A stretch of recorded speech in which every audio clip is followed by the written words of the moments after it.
عمل اور ذہانت عطیہ خداوندی ہے۔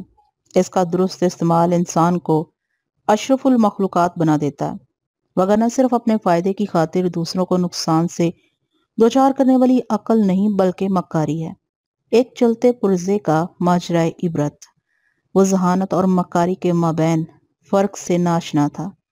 مرزا صاحب کی ڈائری سے انتہا۔ السلام علیکم ناظرین، میں ہوں سعدیہ اور آپ دیکھ رہے ہیں کرائم سٹوریز ود سعدیہ۔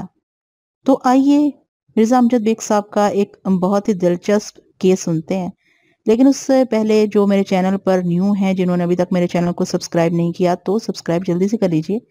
یہاں پر ایسی ہی دلچسپ کہانیاں آپ کے لیے پیش کی جاتی رہیں گی۔ تو آئیے آغاز کرتے ہیں نیو کیس کا، جس کا نام ہے مرگ مفید۔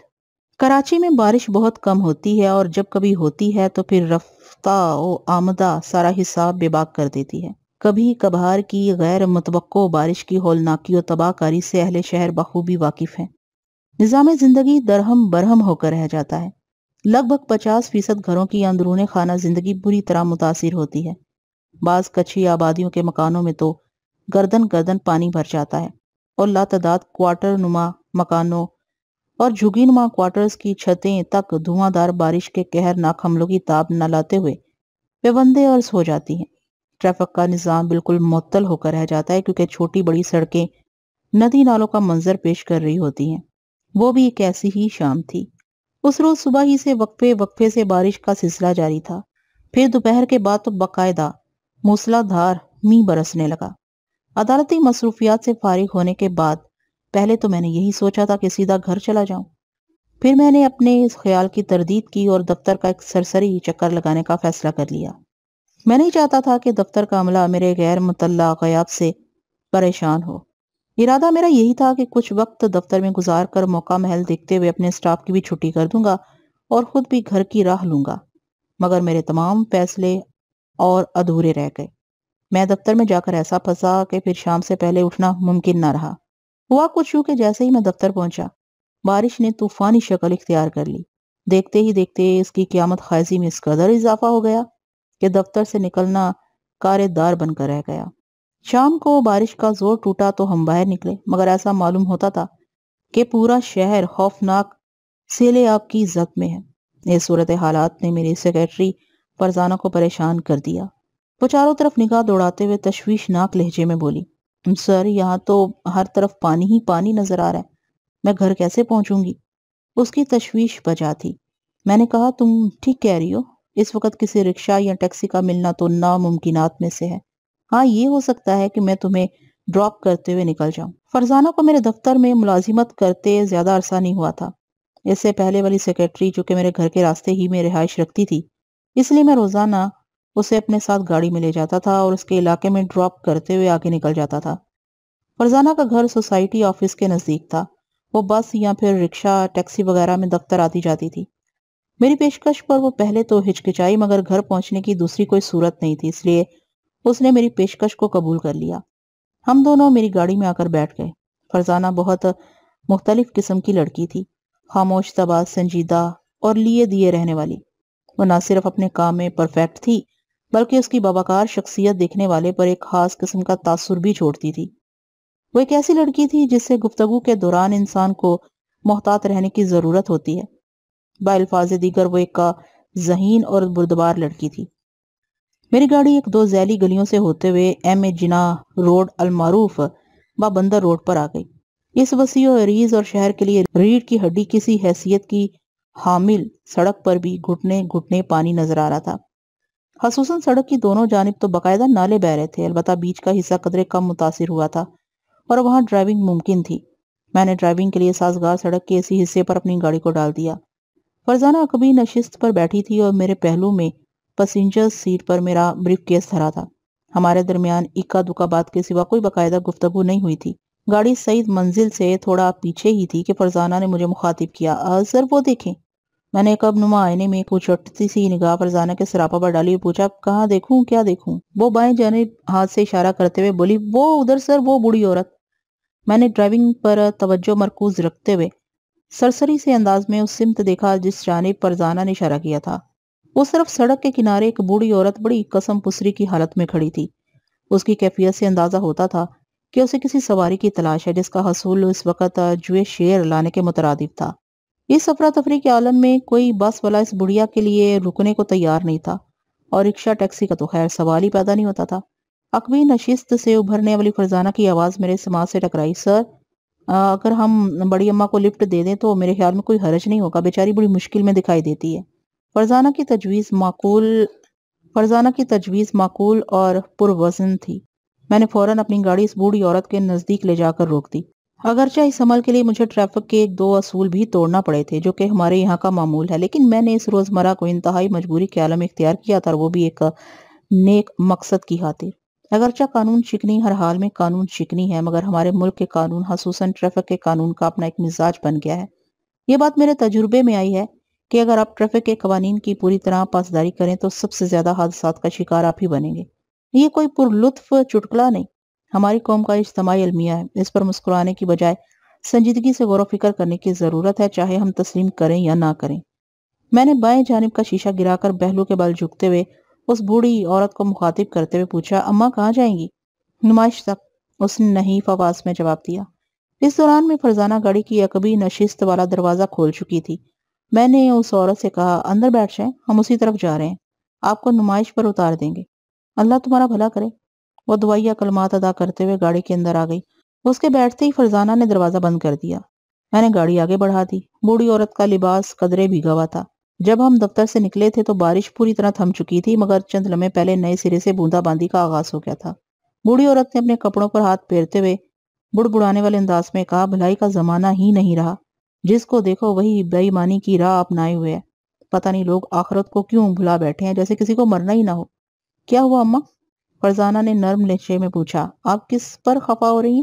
ہونا کیا ہے بیٹی، وہ عورت مخصوص انداز میں بولی، ایک حرام زادہ پیسے کھائے بیٹھا ہے، چکر پر چکر، پھیرے پر پھیرے لگوا رہا ہے، مگر رقم دینے کا نام نہیں لیتا۔ پتہ نہیں خدا کو کون سا منہ دکھائے گا، مردود کو شرم بھی نہیں آتی۔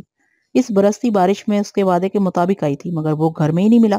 اس کی پرکٹی بیوی نے آج بھی ٹہلا دیا۔ کوئی معمولی رقم ہو تو بندہ رو دھو کر خاموش ہو بیٹھے، اب 1,00,000 روپے کو بھولنا آسان تو نہیں، اور وہ بھی ہم جیسے غریبوں کے لیے۔ 1,00,000 روپے کے ذکر سے میں چونکا، اور میں نے عقب نما آئینے میں بوڑھی عورت کا جائزہ لیا۔ اس کی عمر 55 اور 60 سال کے درمیان رہی ہوگی۔ لباس معمولی اور صحت اس سے بھی زیادہ معمولی تھی۔ وہ اپنے بیان کے مطابق ایک غریب عورت ہی نظر آتی تھی، چنانچہ اس کے حوالے سے 1,00,000 روپے کا تذکرہ باعث حیرت تھا۔ میرے کچھ بولنے سے پہلے فرزانہ نے بوڑھی عورت سے پوچھا، کون مردود آپ کی رقم ہضم کیے بیٹھا ہے؟ بیٹی جان کر کیا کرو گی، وہ ایک سرداہ خارج کرتے ہوئے بولی، اس کا نام حنیف ہے اور یہیں سعید منزل پر ایک فلیٹ میں رہتا ہے۔ آپ نے اتنی بڑی رقم مجھے کس سلسلے میں دی تھی؟ میں نے کہاں دی تھی، وہ حفقی آمیز لہجے میں بولی، پھر کس نے دی تھی؟ بڑھیا نے ہچکچاہٹ بھرے انداز میں جواب دیا، یہ سب ناصر کی بے وقوفی کی وجہ سے ہوا ہے۔ میں نے تو لاکھ منع کیا تھا، مگر اس نے میری ایک مان کر نہیں دی۔ فرزانہ نے پوچھا، یہ ناصر کون ہے؟ میرا اکلوتا بیٹا ہے۔ بیٹے کے ہوتے ہوئے آپ اس موسم کی سختی کو برداشت کر رہی ہیں؟ فرزانہ نے متاسفانہ انداز میں کہا، رقم لینے کے لیے اسی کو حنیف کے پاس بھیج دیتی۔ عورت نے بتایا، ناصر کو آج صبح ہی سے تیز بخار ہے، وہ تو مجھے بھی آنے سے روک رہا تھا، لیکن میں نے سوچا چور کو اس کے گھر تک پہنچا کر آنا چاہیے۔ حنیف نے آج کا پکا وعدہ کیا تھا، اس لیے مرتی جیتی چلی آئی، مگر نتیجہ وہی ڈھاک کے 3 پات۔ شیطان کی اولاد ہاتھ ہی نہیں آتا تو رقم کیسے دے گا؟ اب تو میں کچھ اور ہی سوچ رہی ہوں۔ بوڑھی عورت خیال انگیز انداز میں بات مکمل کرتے ہوئے خاموش ہو گئی۔ ہم کیپری سینما کے پاس پہنچ چکے تھے۔ ابھی تک میں نے ان دونوں کی گفتگو میں حصہ نہیں لیا تھا، تاہم ان کی باتیں بغور سن رہا تھا۔ ایک لمحے کے توقف سے فرزانہ نے کریدنے والے انداز میں استفسار کیا، اب آپ کیا سوچ رہی ہیں؟ فرزانہ کو میں نے ایک خاموش طبع لڑکی پایا تھا، مگر اس وقت وہ خلاف معمول بات کر رہی تھی۔ میں نے اس سے پہلے فرزانہ کو اس قدر بولتے ہوئے نہیں سنا تھا۔ بوڑھی عورت نے جواب دیا، مجھے کئی لوگوں نے مشورہ دیا اور میں خود بھی اس نتیجے پر پہنچی ہوں کہ اس فراڈ شخص کے خلاف عدالت میں مقدمہ کروں، میرا مطلب ہے حنیف کے خلاف۔ تھوڑی دیر رک کر اس نے فرزانہ سے پوچھا، بیٹی تمہاری نگاہ میں کوئی اچھا وکیل ہو تو بتاؤ۔ فرزانہ نے عقب نما آئینے میں مجھے دیکھا، مجھ سے اس کی نظر ملی تو میں نے محسوس کیا جیسے اس کی خواہش ہو اب مجھے بولنا چاہیے۔ اسی لمحے بوڑھی عورت تیز آواز میں بولی اور میں نے خاموش رہنا ہی مناسب سمجھا۔ بوڑھی عورت کہہ رہی تھی، بس بیٹا بس یہیں روک دو، میں دوسری طرف جاؤں گی۔ دوسری طرف کہاں اماں؟ فرزانہ نے پوچھا۔ وہ جواباً بولی، سڑک کی دوسری جانب بیٹی، میں ادھر لائنز ایریا میں رہتی ہوں۔ میں نے اس دوران میں اپنی گاڑی سڑک کے کنارے روک دی تھی۔ اس جگہ بارش کا پانی قدرے کم تھا۔ فرزانہ عورت کے لیے گاڑی کا دروازہ کھولنے لگی تو میں نے کہا، خاتون میں ایک اچھے وکیل سے واقف ہوں، اگر آپ چاہیں تو۔ وہ قطع کلامی کرتے ہوئے بے صبری سے بولی، ہاں ہاں ضرور، آپ مجھے بتائیں۔ میں نے اپنا تعارفی کارڈ کوٹ کی جیب سے نکال کر بوڑھی عورت کی طرف بڑھا دیا اور کہا، آپ ان سے مل کر اپنا مسئلہ بتائیں، ممکن ہے بہتری کی کوئی صورت نکل آئے۔ بہت بہت شکریہ بیٹا۔ وہ کارڈ کو الٹ پلٹ کر دیکھتے ہوئے بولی۔ کارڈ کے مندرجات انگریزی میں تحریر تھے۔ اس کے انداز سے لگتا تھا وہ کچھ بھی پڑھ یا سمجھ نہیں پائی تھی، تاہم اس نے پروسوک لہجے میں کہا، میں پہلی فرصت میں ان وکیل صاحب سے رابطہ کروں گی۔ پھر وہ ہم دونوں کو دعائیں دیتے ہوئے رخصت ہو گئی۔ میں نے گاڑی آگے بڑھائی تو فرزانہ نے سوال کیا، سر ایک بات میری سمجھ میں نہیں آئی۔ کون سی بات؟ میں نے نمائش کی چرنگی سے گاڑی کو شرح قائدین پر ڈالتے ہوئے پوچھا۔ سر آپ نے اپنا وزٹنگ کارڈ بوڑھی عورت کو دے دیا اور یہ نہیں بتایا کہ وہ اچھے وکیل آپ ہی ہیں۔ بس کوئی خاص وجہ نہیں ہے، میں نے سرسری لہجے میں کہا۔ مجھے اچھا نہیں لگا اس نازک موقع پر اپنا تعارف کروانا۔ وہ سیدھی سادی عورت پتہ نہیں کیا سمجھتی۔ آج کل ہمدردی جتانا اور دوسرے کی بھلائی سوچنا بہت پیچیدہ اور مشکل کام ہے۔ وہ تائیدی انداز میں بولی، یہ تو آپ ٹھیک کہہ رہے ہیں۔ میں نے کشمیر روڈ پر سے گاڑی کو دائیں جانب موڑتے ہوئے کہا، تمہیں تھوڑے سے عرصے میں اندازہ ہو گیا ہوگا کہ میں عموماً فوجداری کے مقدمات ٹیکل کرتا ہوں۔ دیوانی، سول اور چیریٹی کیسز سے میں حتی الامکان اجتناب ہی برتتا ہوں، مگر پتہ نہیں کیا بات ہے کہ اس بوڑھی عورت کو دیکھ کر، اس کی نہایت ہی مختصر بپتا سن کر اور اس کی سادگی کے پیش نظر میں اپنے اندر اس کا کیس لینے کی خواہش ابھرتے ہوئے محسوس کر رہا ہوں۔ فرزانہ نے کہا، مجھے خود یہی احساس ہوا ہے کہ یہ کوئی مظلوم عورت ہے۔ اگر اس نے مجھ سے رابطہ کیا تو میں اس کی مدد کرنے کی کوشش ضرور کروں گا، میں نے پرخیال لہجے میں کہا۔ اسی دوران میں سوسائٹی آفس کا علاقہ آ گیا۔ میں نے فرزانہ کو اس کے گھر کے سامنے ڈراپ کیا، یو ٹرن دے کر گاڑی کو واپسی کے لیے موڑ لیا۔ جب میں گھر پہنچا تو بارش ایک مرتبہ پھر دھواں دھار شکل اختیار کر چکی تھی۔ دوسرا دن روشن تھا، مطلع صاف، اور سورج حسب معمول پوری آب و تاب کے ساتھ چمک رہا تھا۔ گزشتہ روز کی بارش کے اثرات سڑکوں پر بڑے واضح نظر آ رہے تھے۔ میں اپنے چیمبر میں آ کر بیٹھا ہی تھا کہ میری سیکریٹری فرزانہ نے نصرت جہاں کی آمد کی اطلاع دی اور بتایا، سر وہ کافی دیر سے آپ کا انتظار کر رہی ہیں۔ یہ نصرت جہاں کون ہے بھائی؟ میں نے سرسری انداز میں پوچھا۔ سیکریٹری نے جواب دیا، سر نصرت جہاں انہی خاتون کا نام ہے جو کل ہمیں بندر روڈ پر ملی تھی، جنہیں ہم نے گاڑی میں لفٹ دی تھی نمائش تک۔ اوہ، میں نے ایک طویل سانس خارج کی، تو وہ یہاں پہنچ ہی گئیں۔ نہ صرف پہنچ گئیں بلکہ حیران بھی ہوئی ہیں، فرزانہ نے بتایا۔ مجھے تو دیکھتے ہی پہچان گئی، اور پتہ ہے کیا کہا؟ فرزانہ نے سوالی انداز میں جملہ ختم کیا تو میں نے پوچھا، ہاں بتاؤ کیا کہا تھا؟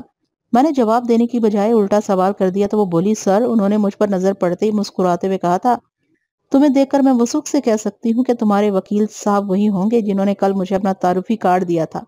اس کا مطلب ہے خاتون خاصا تجزیاتی ذہن رکھتی ہیں۔ میں نے تبصرہ کیا، پھر پوچھا، کیا وہ اکیلی ہی آئی ہیں؟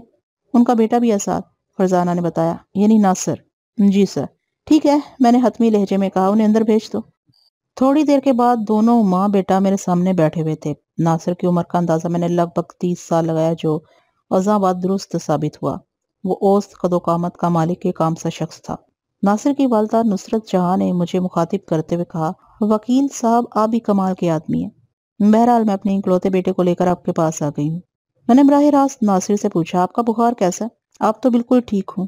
آپ کی والدہ نے کل سرسری انداز میں بتایا تھا کہ حنیف نامی کسی شخص کو آپ نے 1,00,000 روپے کی رقم دے رکھی ہے، جس کی واپسی کے لیے وہ ٹال مٹول کر رہا ہے۔ یہ کیا چکر ہے، ذرا تفصیل بتائیں گے؟ ناصر نے اجازت طلب نظر سے ماں کو دیکھا۔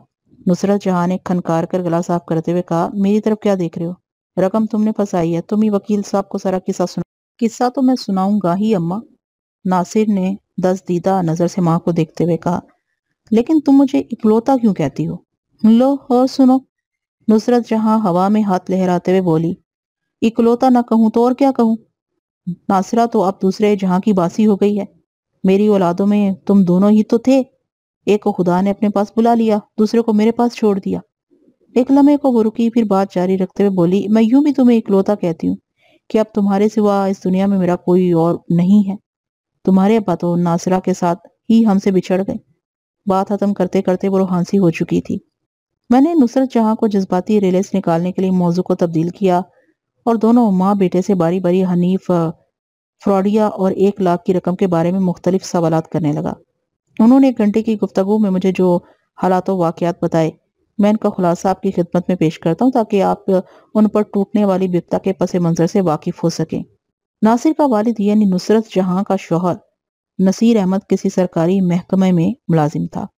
ان کی رہائش لائنز ایریا میں تھی۔ نصیر احمد کو ریٹائرمنٹ پر فنڈز وغیرہ کی مد میں کم و بیش 80,000 روپے ملے تھے۔ اسی عرصے میں خوش قسمتی سے اس کا ایک انعامی بانڈ بھی نکل آیا۔ انعام اگرچہ چھوٹا تھا تاہم وہ رقم فنڈز کی رقم میں ملانے سے اس کے پاس 1 لاکھ روپے جمع ہو گئے۔ نصیر احمد پوری طرح بڑھاپے کی منزل میں داخل ہو چکا تھا اور اس کی پوری خواہش تھی کہ آنکھ بند ہونے سے پہلے وہ اپنی اولاد کی خوشیاں دیکھ لے۔ ناصرہ اپنے بھائی ناصر سے 3 سال چھوٹی تھی۔ اس کا ایک بہت اچھا رشتہ بھی آیا ہوا تھا، لیکن نصیر احمد دونوں کی شادی ایک ساتھ کرنا چاہتا تھا، اس لیے بڑی شدومت سے ناصر کے لیے لڑکی دیکھی جا رہی تھی۔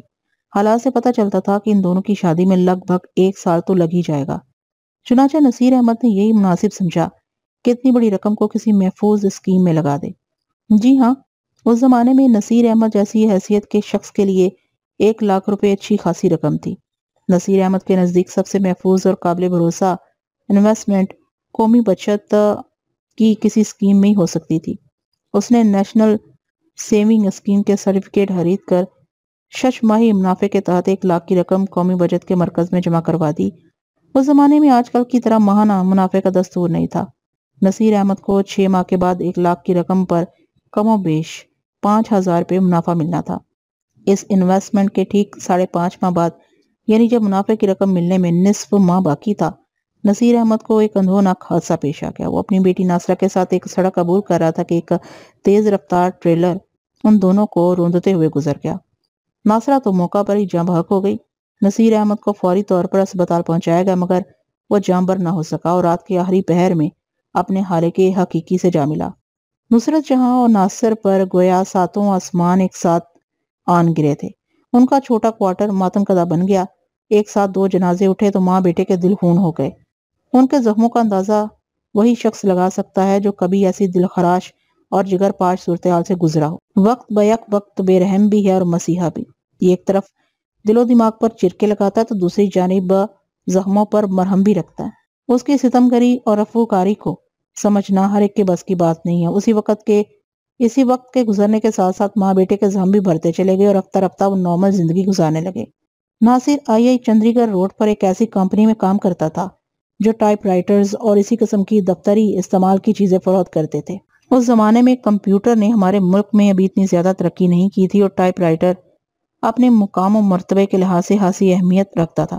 ناصر اس کمپنی میں سیلز مین کی حیثیت سے کام کرتا تھا۔ نصیر احمد پوری طرح بڑھاپے کی منزل میں داخل ہو چکا تھا اور اس کی پوری خواہش تھی کہ آنکھ بند ہونے سے پہلے وہ اپنی اولاد کی خوشیاں دیکھ لے۔ ناصرہ اپنے بھائی ناصر سے 3 سال چھوٹی تھی۔ اس کا ایک بہت اچھا رشتہ بھی آیا ہوا تھا، لیکن نصیر احمد دونوں کی شادی ایک ساتھ کرنا چاہتا تھا، اس لیے بڑی شدومت سے ناصر کے لیے لڑکی دیکھی جا رہی تھی۔ حالات سے پتہ چلتا تھا کہ ان دونوں کی شادی میں لگ بھگ 1 سال تو لگ ہی جائے گا۔ چنانچہ نصیر احمد نے یہی مناسب سمجھا کہ اتنی بڑی رقم کو کسی محفوظ اسکیم میں لگا دے۔ جی ہاں، اس زمانے میں نصیر احمد جیسی حیثیت کے شخص کے لیے 1 لاکھ روپے اچھی خاصی رقم تھی۔ نصیر احمد کے نزدیک سب سے محفوظ اور قابل بھروسہ انویسٹمنٹ قومی بچت کی کسی اسکیم میں ہی ہو سکتی تھی۔ اس نے نیشنل سیونگ اسکیم کے سرٹیفکیٹ خرید کر 6 ماہی منافع کے تحت 1 لاکھ کی رقم قومی بچت کے مرکز میں جمع کروا دی۔ اس زمانے میں آج کل کی طرح ماہانہ منافع کا دستور نہیں تھا۔ نصیر احمد کو 6 ماہ کے بعد 1 لاکھ کی رقم پر کم و بیش 5,000 روپے منافع ملتا تھا۔ اس انویسٹمنٹ کے ٹھیک 5.5 ماہ بعد، یعنی جب منافع کی رقم ملنے میں نصف ماہ باقی تھا، نصیر احمد کو ایک اندھوناک حادثہ پیش آ گیا۔ وہ اپنی بیٹی ناصرہ کے ساتھ ایک سڑک عبور کر رہا تھا کہ ایک تیز رفتار ٹریلر ان دونوں کو روندتے ہوئے گزر گیا۔ ناصرہ تو موقع پر ہی جاں بحق ہو گئی۔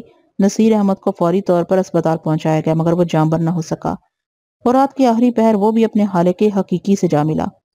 نصرت جہاں اور ناصر پر گویا ساتوں آسمان ایک ساتھ آن گرے تھے۔ ان کا چھوٹا کوارٹر ماتم کدہ بن گیا۔ ایک ساتھ 2 جنازے اٹھے تو ماں بیٹے کے دل خون ہو گئے۔ ان کے زخموں کا اندازہ وہی شخص لگا سکتا ہے جو کبھی ایسی دل خراش اور جگر پاش صورتحال سے گزرا ہو۔ وقت بیک وقت بے رحم بھی ہے اور مسیحا بھی۔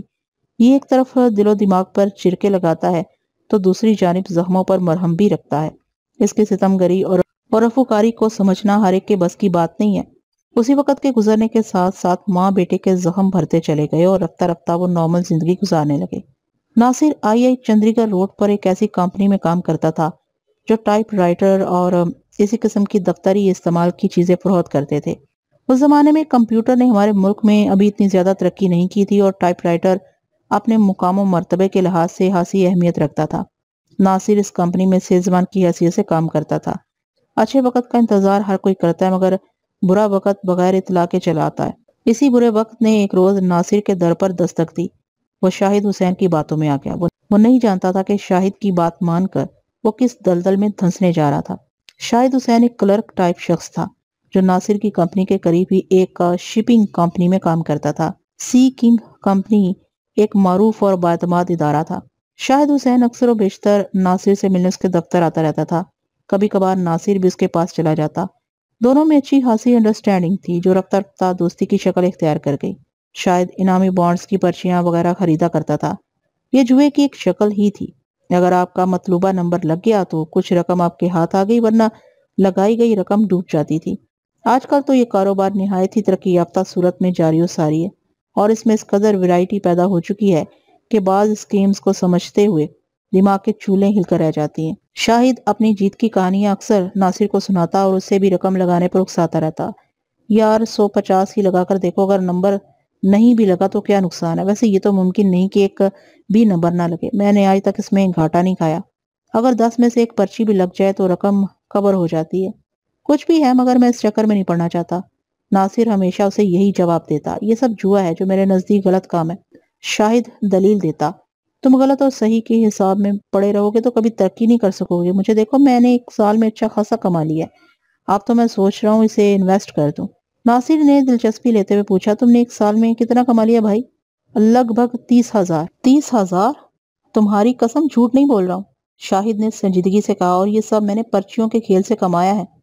بھائی تمہیں تو جوا راس آ گیا، ناصر نے حیرت بھرے لہجے میں کہا۔ 30,000 بہرحال کوئی معمولی رقم نہیں ہے، شاہد نے کہا۔ تم کھیلو گے تو تمہیں بھی راس آ جائے گا۔ اس کھیل میں نہ ہنگ لگتی ہے نہ پھٹکری، اور رنگ بھی چوکھا آتا ہے۔ تم کہنا کیا چاہتے ہو؟ ناصر نے پوچھا۔ میں یہ کہہ رہا ہوں کہ کہیں آنا جانا بھی نہیں پڑتا اور جیت کی رقم جیب میں آ جاتی ہے، شاہد نے وضاحتی انداز میں کہا۔ وہ کس طرح بھائی؟ ناصر کی حیرت دوچند ہو گئی۔ آخر پرچیاں وغیرہ خریدنے اور نمبر لگ جانے کی صورت میں انعام کی رقم حاصل کرنے کے لیے تمہیں بانڈ مارکیٹ تو جانا ہی پڑتا ہوگا نا؟ بالکل نہیں پیارے، شاہد چہکا، یہ تو خوبی ہے اس بزنس میں۔ پھر یہ سارے مراحل کس طرح طے ہوتے ہیں؟ شاہد نے تفصیل میں جاتے ہوئے بتایا۔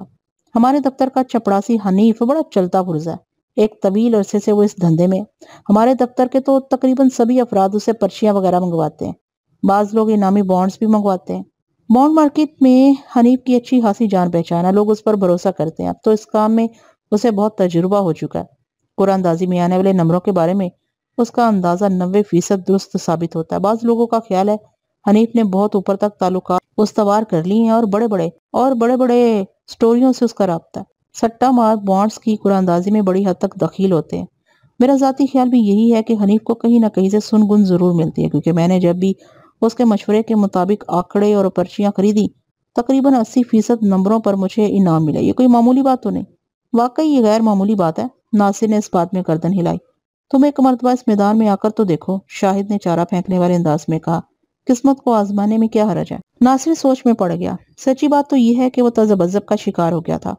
اس کے ذہن کے کسی گوشے میں یہ خیال موجود تھا کہ واقعی قسمت آزمائی میں کوئی حرج نہیں۔ شاہد نے اسے متذبذب دیکھا تو دوستانہ لہجے میں بولا، چلو پہلی مرتبہ میں اپنی جیب سے تمہارے لیے 10 آنکڑے لے لیتا ہوں، یعنی 5 روپے والے 10 نمبر۔ اگر تمہارا کوئی ایک نمبر بھی لگ گیا تو سمجھو رقم وصول ہو گئی۔ 50 روپے کوئی اتنی زیادہ رقم بھی نہیں ہے۔ نہیں یار، ناصر نے الجھن زدہ انداز میں کہا، مجھے نہ گھسیٹو اس کھیل میں۔ شاہد نے ناراضی سے کہا، میں نے کہا نا، یہ 50 روپے میں اپنی جیب سے ادا کروں گا۔ اگر ڈوب گئے تو تم سے ایک پائی بھی نہیں لوں گا، اور اگر تر گئے تو اپنے 50 روپے وصول کر کے باقی تمہاری ہتھیلی پر رکھ دوں گا۔ بولو منظور ہے؟ ناصر تعامل کرتے ہوئے بولا، منظور ہے۔ کہتے ہیں برائی کو یا تو پہلے ہی قدم پر روکا جا سکتا ہے یا پھر کبھی نہیں روکا جا سکتا۔ ناصر نے شاہد کے پھسلانے پر جس راہ پر قدم رکھا تھا وہ راستہ اس کے لیے خاصا دلدلی ثابت ہوا۔ اب وہ گردن تک اس دلدل میں دھنس چکا تھا۔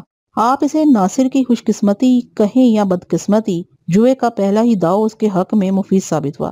شاہد نے اپنے 50 روپے وصول کرنے کے بعد 200 روپے ناصر کو دے دیے۔ پیسہ آتے ہوئے کسی کو برا نہیں لگتا، چنانچہ ناصر بھی گاہے بگاہے آنکڑے اور پرچیاں خریدنے لگا۔ ہار جیت کا تناسب یہ رہا کہ 6 ماہ میں اس نے گوایا کم اور حاصل زیادہ کیا۔ اب وہ باقاعدہ دلچسپی سے اس کھیل میں حصہ لینے لگا تھا، تاہم اس نے اتنی احتیاط ضرور کی کہ 100 روپے سے آگے نہیں بڑھا۔ ایک روز شاہد نے اسے ایک نئی خبر سنائی. یار ناصر، میں نے ساری رقم ایک کاروبار میں لگا دی ہے. کیسا کاروبار؟ یہ تو میں نہیں جانتا. کیا مطلب؟ ناصر چونکتے ہوئے بولا. یہ کس قسم کا کاروبار ہے جس کے بارے میں تمہیں کچھ علم نہیں؟ شاہد نے کہا یار بات یہ ہے کہ میں نے 30,000 روپے سیٹھ ولی بھائی کو دے دیے. وہ ان سے کوئی کاروبار کرے گا، مجھے میری رقم پر ماہانہ منافع ملتا رہے گا. ایک لمحے کو رک کر اس نے ڈرامائی انداز میں بتایا. منافع کی شرح کا سنو گے تو میرا منہ دیکھتے رہ جاؤ گے. منہ تو میں تمہارا اس وقت بھی دیکھ رہا ہوں. ناصر نے دلچسپی لیتے ہوئے کہا. خود ہی بتا دو منافع کی شرح کیا ہے؟ شاہد نے جواباً بتایا. پورے 5% ماہانہ. اوہ! ناصر نے بے سختہ کہا. یہ تو بہت زیادہ ہے بھائی. میں نے کہا تھا نا منافع کی شرح کا سنو گے تو تمہاری آنکھیں پھٹ جائیں گی. شاہد نے زیر لب مسکراتے ہوئے کہا. میرے 30,000 روپے پر سیٹھ ولی بھائی مجھے ماہانہ 1,500 روپے دے گا اور اصل رقم ہمیشہ محفوظ رہے گی. کیوں؟ ہے نا منافع بخش کاروبار جس میں میرے لیے کوئی درد سر بھی نہیں ہے. ولی بھائی جانے اور اس کا دھندا جانے، مجھے تو بیٹھے بٹھائے ہر ماہ باقاعدگی سے منافع کی رقم ملتی رہے گی. یہ تو واقعی حیرت انگیز ہے شاہد. ناصر نے پرسوچ لہجے میں کہا. 5% ماہانہ منافع کے بارے میں نے تو کہیں نہیں سنا. قومی بچت والے تو 5% ششماہی منافع دیتے ہیں. یہ تو اس سے 6 گنا ہوا. گورنمنٹ کے تمام بینک اور ادارے تو عوام کو لوٹنے کے لیے ہوتے ہیں پیارے. شاہد نے مضحکہ خیز انداز میں کہا.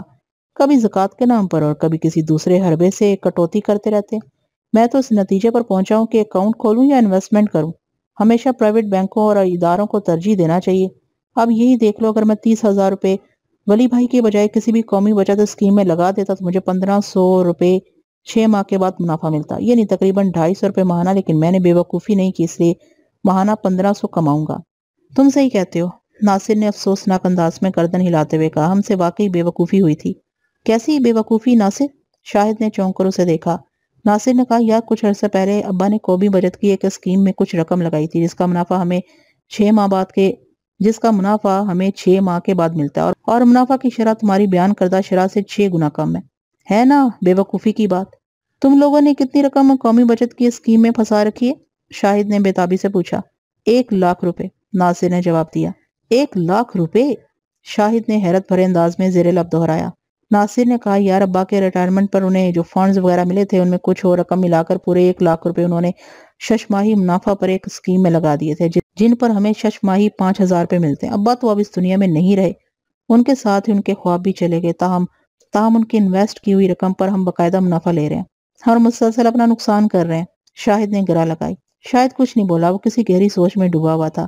شاہد نے کہا. ناصر اگر وہی 1,00,000 روپے تم قومی بچت کی اسکیم سے نکال کر سیٹھ ولی بھائی کے کاروبار میں لگا دو تو تمہیں ماہانہ 5,000 روپے منافع ملے گا. یعنی 6 ماہ میں پورے 30,000 روپے. اس وقت تو تم ماہانہ لگ بھگ 833 روپے منافع لے رہے ہو. یعنی الفاظ دیگر 4,167 روپے ماہانہ نقصان اور 25,000 روپے ششماہی نقصان. یہ تو واقعی پاگل پن اور بے وقوفی ہے. کہاں 6 ماہ میں 5,000 روپے منافع اور کہاں پورے 30,000 روپے منافع. میں تو تمہیں یہی مشورہ دوں گا کہ تم بھی اپنی رقم سیٹھ ولی بھائی کے حوالے کر دو. جو بے وقوفی ہو چکی ہے اسے بھول جاؤ اور آئندہ عقلمندی کے فیصلے کرو. شاہد کی بات ناصر کے دل پر اثر کر رہی تھی. اس نے متاثر کن لہجے میں استفسار کیا. یار یہ تمہارے ولی بھائی کہاں پائے جاتے ہیں؟ میں ان سے ملاقات کرنا چاہتا ہوں. بھائی یہ تو مجھے معلوم نہیں. شاہد نے جواب دیا. ناصر چونکتے ہوئے بولا. کمال کرتے تم بھی یار. ابھی تم نے بتایا کہ تم نے سیٹھ ولی بھائی کے کاروبار میں 30,000 روپے لگائے اور اب کہہ رہے ہو کہ تم نہیں جانتے. آپ تم نہیں جانتے کہ ولی بھائی کہاں مل سکتا ہے. یہ کیا معمہ ہے؟ یہ معمہ نہیں ہے میرے دوست. شاہد سنجیدگی سے بولا. یار بات دراصل یہ ہے کہ میں نے اپنی رقم حنیف کے ذریعے سیٹھ ولی بھائی کے کاروبار میں لگائی ہے. شاہد نے وضاحت کی. سیٹھ ولی حنیف کے بھروسے کا آدمی ہے اور بانڈ مارکیٹ میں اس کا وسیع کاروبار ہے. مگر میرا لین دین براہ راست اس سے نہیں ہوگا. حنیف مڈل مین کا رول ادا کر رہا ہے اور میں حنیف پر آنکھیں بند کر کے اعتبار کر سکتا ہوں. میں ہی کیا، دفتر کے سب لوگ اس پر بھروسہ کرتے ہیں. ان میں اکثر سمجھدار اور چالاک افراد ہیں. اگر حنیف کوئی فراڈ شخص ہوتا تو وہ ہرگز اسے رقم نہ دیتے. تو اس کا مطلب ہے تمہارے دفتر کے دوسرے لوگوں نے بھی حنیف کے توسط سے سیٹھ ولی بھائی کے کاروبار میں رقمیں لگا رکھی ہیں؟ ناصر نے پر اشتیاق لہجے میں پوچھا. شاہد نے ٹھہرے ہوئے انداز میں کہا. اور نہیں تو کیا یار. بھائی ہمارے دفتر کے اکاؤنٹنٹ تک نے خاصی بھاری رقم حنیف کے ذریعے سیٹھ ولی بھائی کو دے رکھی اور ماہانہ منافع حاصل کر رہا ہے. شاہد کی باتوں سے ناصر کا ذہن تبدیل ہو رہا تھا. اس کی 50% سوچ اس بات کی حامی تھی کہ اسے پہلی فرصت میں 1,00,000 روپے کی رقم قومی بچت کی اسکیم سے نکال کر سیٹھ ولی بھائی کے کاروبار میں لگا دینا چاہیے. شاہد نے اسے خیالات میں غرق دیکھا تو پوچھا. پھر کیا سوچا تم نے؟ یار تمہاری بات دل کو لگ تو رہی ہے مگر کیا یار؟ شاہد نے قطع کلامی کی. یار میں اس کام کے لیے راضی ہو بھی جاؤں تو ایک مسئلہ بہرحال ہے اور وہ مسئلہ کیا ہے میرے دوست؟ اماں، ناصر نے پرخیال لہجے میں کہا، شاید اس بات کے لیے تیار نہ ہو۔ تم ان سے بات تو کر کے دیکھو، شاہد نے سمجھانے والے انداز میں کہا۔ جب تم انہیں پرکشش منافع کے بارے میں بتاؤ گے تو یقیناً وہ بھی متاثر ہوں گی۔ کوشش کر کے دیکھتا ہوں، ناصر نے اس بات میں سر ہلاتے ہوئے کہا، ویسے مجھے زیادہ امید نہیں ہے۔ شاہد نے سنجیدگی اختیار کرتے ہوئے کہا، میں نے تو ایک دوست ہونے کے ناطے تمہاری بھلائی اور فائدے کے لیے مشورہ دیا تھا، ماننا نہ ماننا تمہاری مرضی پر منحصر ہے۔ میں نے کہا نا اماں سے بات کر کے دیکھتا ہوں۔ ناصر نے شاہد کا موڈ آف ہوتے دیکھا تو جلدی سے کہا، میں نے قائل کرنے کی پوری کوشش کروں گا، آگے جو خدا کو منظور۔ شاہد نے اٹھتے ہوئے کہا، ٹھیک ہے یار، اگر تمہارا پروگرام بن جائے تو مجھے بتا دینا، میں ویسے حنیف سے بات کر کے رکھوں گا۔ تم ابھی حنیف سے بات نہ کرو، ناصر نے جلدی سے کہا، پہلے مجھے اپنا کام کر لینے دو۔ ٹھیک ہے، جیسے تمہاری مرضی، شاہد نے کہا اور رخصت ہو گیا۔ ناصر نے اسی روز رات کو نصرت جہاں کے کان میں اس منافع بخش انویسٹمنٹ کی بات ڈال دی، بلکہ بڑھ چڑھ کر ایسی دلیلیں دی کہ اس کی ماں یہ منصوبہ سنتے ہی راضی ہو جائے۔ لیکن نصرت جہاں پوری بات سننے کے بعد فکر مند نظر آنے لگی۔ وہ خاموشی سے ایک ٹک بیٹے کو دیکھے جا رہی تھی۔ کیا بات ہے اماں، تم نے کوئی جواب نہیں دیا؟ ناصر نے پوچھا۔ بیٹا، نصرت جہاں نے گمبھیر آواز میں بیٹے کو مخاطب کیا، مجھے تو یہ معاملہ خاصا گڑبڑ لگ رہا ہے۔ میں اپنے بچپن سے سنتی آئی ہوں، لالچ بری بلا ہے، کہیں ہم زیادہ منافع کے لالچ میں کوئی ذکر نہ اٹھا لیں۔ تم تو خواہ پریشان ہو رہی ہو، تم اسے خواہ کہو یا میری احتیاط پسندی، نصرت جہاں نے ٹھہرے ہوئے لہجے میں کہا۔ بہرحال مجھے دال میں کچھ کالا نظر آ رہا ہے، ناصر نے جھنجھلاہٹ امیز انداز میں کہا۔ اماں، تم رقم نہ دینا چاہو تو دوسری بات ہے، ورنہ مجھے تو کوئی گڑبڑ یا تشویش کی کوئی بات نظر نہیں آ رہی۔ ماں کافی دیر تک بیٹے کو زمانے کی اونچ نیچ سمجھانے کی کوشش کرتی رہی، اور بیٹا اپنے موقف پر ڈٹا رہا۔ جب کوئی نتیجہ برآمد نہ ہوا تو انہوں نے بحث ختم کر دی۔ ایک ماہ بعد شاہد کو منافع کے 1500 روپے ملے تو سب سے پہلے اس نے ناصر کو آگاہ کیا، ایک مرتبہ پھر اسے رقم لگانے کا مشورہ دیا۔ ناصر نے گھر آ کر نئے سرے سے ماں کو قائل کرنے کی کوشش کی، مگر بات بن کر نہیں دی۔ اس روز کے بعد سے ناصر چپ چپ رہنے لگا۔ نصرت جہاں اس کی اداسی کا سبب جانتی تھی، اسے یہ بھی معلوم تھا کہ اس کا نادان بیٹا ایک گھاٹے کے سودے کی ضد کر رہا ہے۔ نصرت جہاں کا ناصر کے سوا اس دنیا میں اور کوئی بھی نہیں تھا۔ وہ بڑے سے بڑا نقصان برداشت کر سکتی تھی، مگر بیٹے کو ملول اور افسردہ دیکھنا اس کے بس میں نہیں تھا۔ جب ناصر کی خاموشی اور چڑچڑاپن حد سے تجاوز کر گیا تو ایک روز نصرت جہاں نے اسے کہا، بیٹا میں تمہاری خوشی میں خوش ہوں، میرے پاس جو کچھ بھی ہے وہ تمہارا ہی ہے۔ جب تمہارے ابا اور چھوٹی بہن اس دنیا میں باقی نہیں رہے تو میں اور کتنا عرصہ جی لوں گی۔ میں نے یہ 1,00,000 روپے اپنے ساتھ قبر میں تو لے کر جانا نہیں۔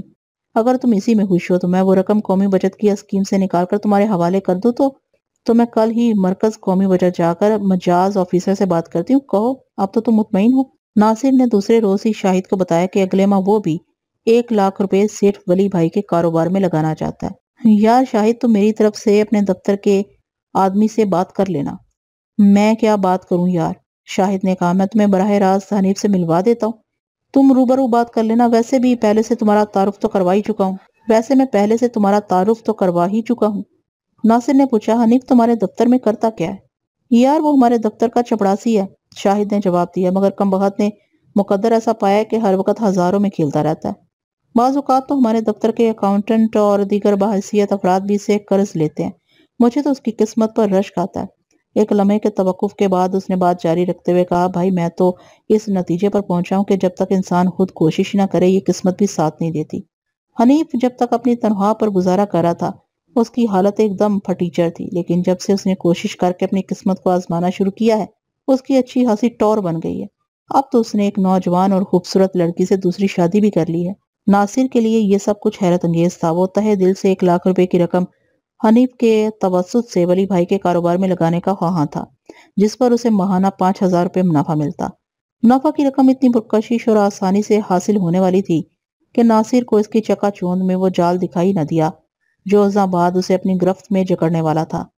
آئندہ ماہ ناصر نے 1,00,000 روپے حنیف کے حوالے کر دیے اور اس کے ایک ماہ بعد حنیف نے مقررہ تاریخ پر منافع کی رقم 5,000 روپے ناصر کے دفتر میں حاضر ہو کر اس کے ہاتھ پر رکھ دی۔ یہ سلسلہ آئندہ 2 ماہ تک بأحسن طریق جاری و ساری رہا، مگر چوتھے ماہ ناصر کو منافع کی رقم نہیں ملی۔ حنیف نے 3 ماہ تک 5,000 روپے کے حساب سے اسے صرف 15,000 روپے ادا کیے تھے۔ ناصر نے سب سے پہلے شاہد سے رابطہ کیا۔ شاہد کی زبانی اسے یہ روح فرسا خبر سننے کو ملی کہ شاہد سمیت اس کے دفتر کے تمام افراد کو اس ماہ منافع نہیں ملا تھا۔ حنیف اس بارے میں کیا کہتا ہے؟ ناصر نے شاہد سے پوچھا۔ شاہد نے بتایا ہم نے سے بات کی ہے، وہ کہہ رہا ہے کہ سیٹھ ولی بھائی اچانک غائب ہو گیا، وہ جیسے ہی ہاتھ آئے گا سب کو منافع کی رقم دے دی جائے گی۔ یہ کیا بات ہوئی یار؟ ناصر نے برہمی سے کہا۔ سیٹھ ولی بھائی اچانک کہاں غائب ہو سکتا ہے؟ حنیف کو چاہیے اس کے گھر جا کر معلوم کرے۔ یہی تو مصیبت ہے یار، شاہد پریشان لہجے میں بولا۔ حنیف اس کے گھر سے واقف نہیں ہے، سیٹھ سے اس کا رابطہ بس مارکیٹ کی دکان تک ہی محدود تھا، وہ ولی بھائی کے گھر کبھی نہیں گیا۔ ناصر یہ سنتے ہی پریشان ہو گیا، وہ تشویشناک لہجے میں بولا، اب کیا ہوگا یار؟ کیا ہماری رقم ڈوب جائے گی؟ رقم تو ہم ڈوبنے نہیں دیں گے، شاہد نے ٹھوس لہجے میں کہا۔ ڈوبنے نہیں دیں گے تو پھر کیسے بچائیں گے؟ تم فکر نہ کرو، ہم سب غور و فکر کر رہے ہیں، شاہد نے تسلی آمیز لہجے میں کہا۔ کوئی نہ کوئی راہ نکل ہی آئے گی، ہمارے اکاؤنٹنٹ صاحب بہت ذہین اور معاملہ فہم ہے، وہ اس مسئلے کو حل کر لیں گے، بس ہم سب کو اس نازک موقع پر صبر و تحمل سے کام لینا ہوگا۔ ناصر نے کہا، میرا خیال تم سے قدرے مختلف ہے، تم کہنا کیا چاہ رہے ہو ناصر؟ ناصر نے کہا، میرے خیال میں صبر و تحمل کی بجائے ہمیں حنیف پر دباؤ ڈالنا چاہیے۔ ہم نے تو اسی کو رقم دی تھی، سیٹھ ولی بھائی سے ہمارا کیا واسطہ؟ ہم تو اپنی رقم حنیف ہی سے لیں گے۔ کہتے تو تم ٹھیک ہی ہو، شاہد نے تائیدی انداز میں گردن ہلائی۔ ولی بھائی اگر ہمارے ہاتھ آ بھی جائے تو ہم اس سے رقم کا مطالبہ کس طرح کر سکتے ہیں؟ مگر یہ بھی تو دیکھو کہ حنیف پر ہم کیا دباؤ ڈال سکتے ہیں، وہ بیچارہ تو خود بہت پریشان ہے، ہمیں اس کی پریشانی سے کیا مطلب؟ ناصر نے کہا، ہمیں ہماری رقم چاہیے، چاہے اس کی وصولیاتی کے لیے ہمیں حنیف کو پولیس کے حوالے ہی کیوں نہ کرنا پڑے۔ شاہد نے متحمل لہجے میں کہا، تم خطرناک انداز میں سوچ رہے ہو، میرے خیال میں پولیس کو اس معاملے میں ملوث کرنا ٹھیک نہیں، پولیس تو اس معاملے کو اور ہی بگاڑ دے گی۔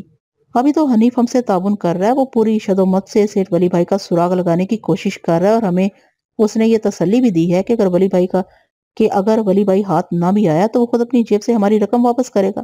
پولیس میں جانے کی صورت میں وہ برہم ہو کر سرے سے کسی رقم کے لینے سے انکار کر دے گا تو پھر ہم کیا کریں گے؟ پولیس اور عدالت ہر بات کا ثبوت مانگتی ہے، اور تم جانتے ہو کہ ہم سب نے حنیف کو جو رقم دی ہے وہ کسی لکھت پڑھت کے بغیر دی ہے۔ ہمارے پاس ایسا کوئی ثبوت یا دستاویز نہیں ہے جس سے ہم اپنی بات کو ثابت کر سکیں۔ اگر گھی سیدھی انگلی سے نکلنے کے امکانات ہیں تو ہمیں فی الحال انگلی کو ٹیڑھا کرنے سے اجتناب برتنا چاہیے۔ یہ نکتہ ناصر کی سمجھ میں آ گیا، وہ سب ایک ہی کشتی پر سوار تھے، ان کا ڈوبنا تیرنا ایک دوسرے کے ساتھ ہی تھا، اس لیے بھی ناصر اختلاف کرنے کی پوزیشن میں نہیں تھا۔ اب ان کے پاس صبر کے سوا کوئی چارہ نہیں تھا۔ شاہد نے اسے یقین دلایا تھا کہ اکاؤنٹنٹ صاحب جلد ہی رقم کی وصولی کے لیے کوئی نہ کوئی راہ تلاش کر لیں گے۔ ایک ماہ گزر گیا، حنیف کو سیٹھ ولی بھائی نہ مل سکا، اور حنیف اپنے تمام کلائنٹس کو مختلف ہیلو بہانوں سے جھوٹی تسلیاں دیتا رہا۔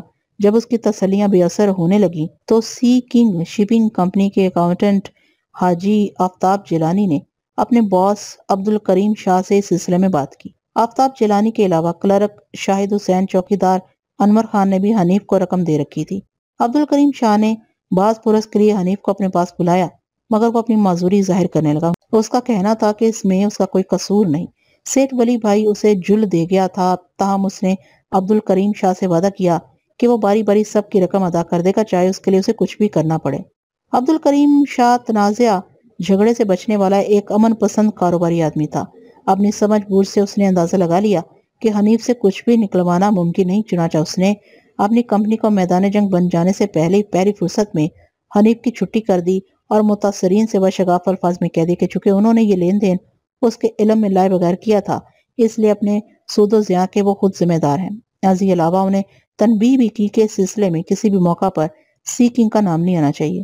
عبدالکریم کی طرف سے مایوس ہونے کے بعد باقی افراد نے تو پتہ نہیں کیا لائے عمل بنایا ہوگا۔ البتہ شاہد کی فراہم کردہ اطلاعات کے بعد ناصر نے اپنی ماں سے واضح الفاظ میں سب کچھ کہہ دیا۔ نصرت جہاں نے پوری کتھا سننے کے بعد بس ایک ہی جملہ کہا، بیٹا گئی رقم۔ رقم کہیں نہیں جاتی اماں، ناصر نے کھوکھلے لہجے میں کہا۔ ہاں باقی کیا بچا؟ میں نے آج ہی حنیف سے ملاقات کی ہے، ناصر نے بتایا۔ وہ نوکری سے نکالے جانے پر بہت پریشان ہے، لیکن پھر بھی اس نے وعدہ کیا ہے کہ وہ سب سے پہلے رقم ہی واپس کرے گا۔ اس نے مجھے 15 دن بعد اپنے گھر بلایا، وہ سعید منزل کے ایک فلیٹ میں رہتا ہے۔ نصرت جہاں نے کہا، بیٹا تم بہت سادہ بلکہ بے وقوف ہو، وہ تمہیں ٹالنے کے لیے ایسے وعدے کرتا رہے گا۔ میرا خیال ہے ایسا نہیں ہوگا، ناصر نے اپنے لہجے میں مضبوطی بھرنے کی کوشش کرتے ہوئے کہا، میں حنیف سے ایک ایک پیسہ وصول کر کے رہوں گا۔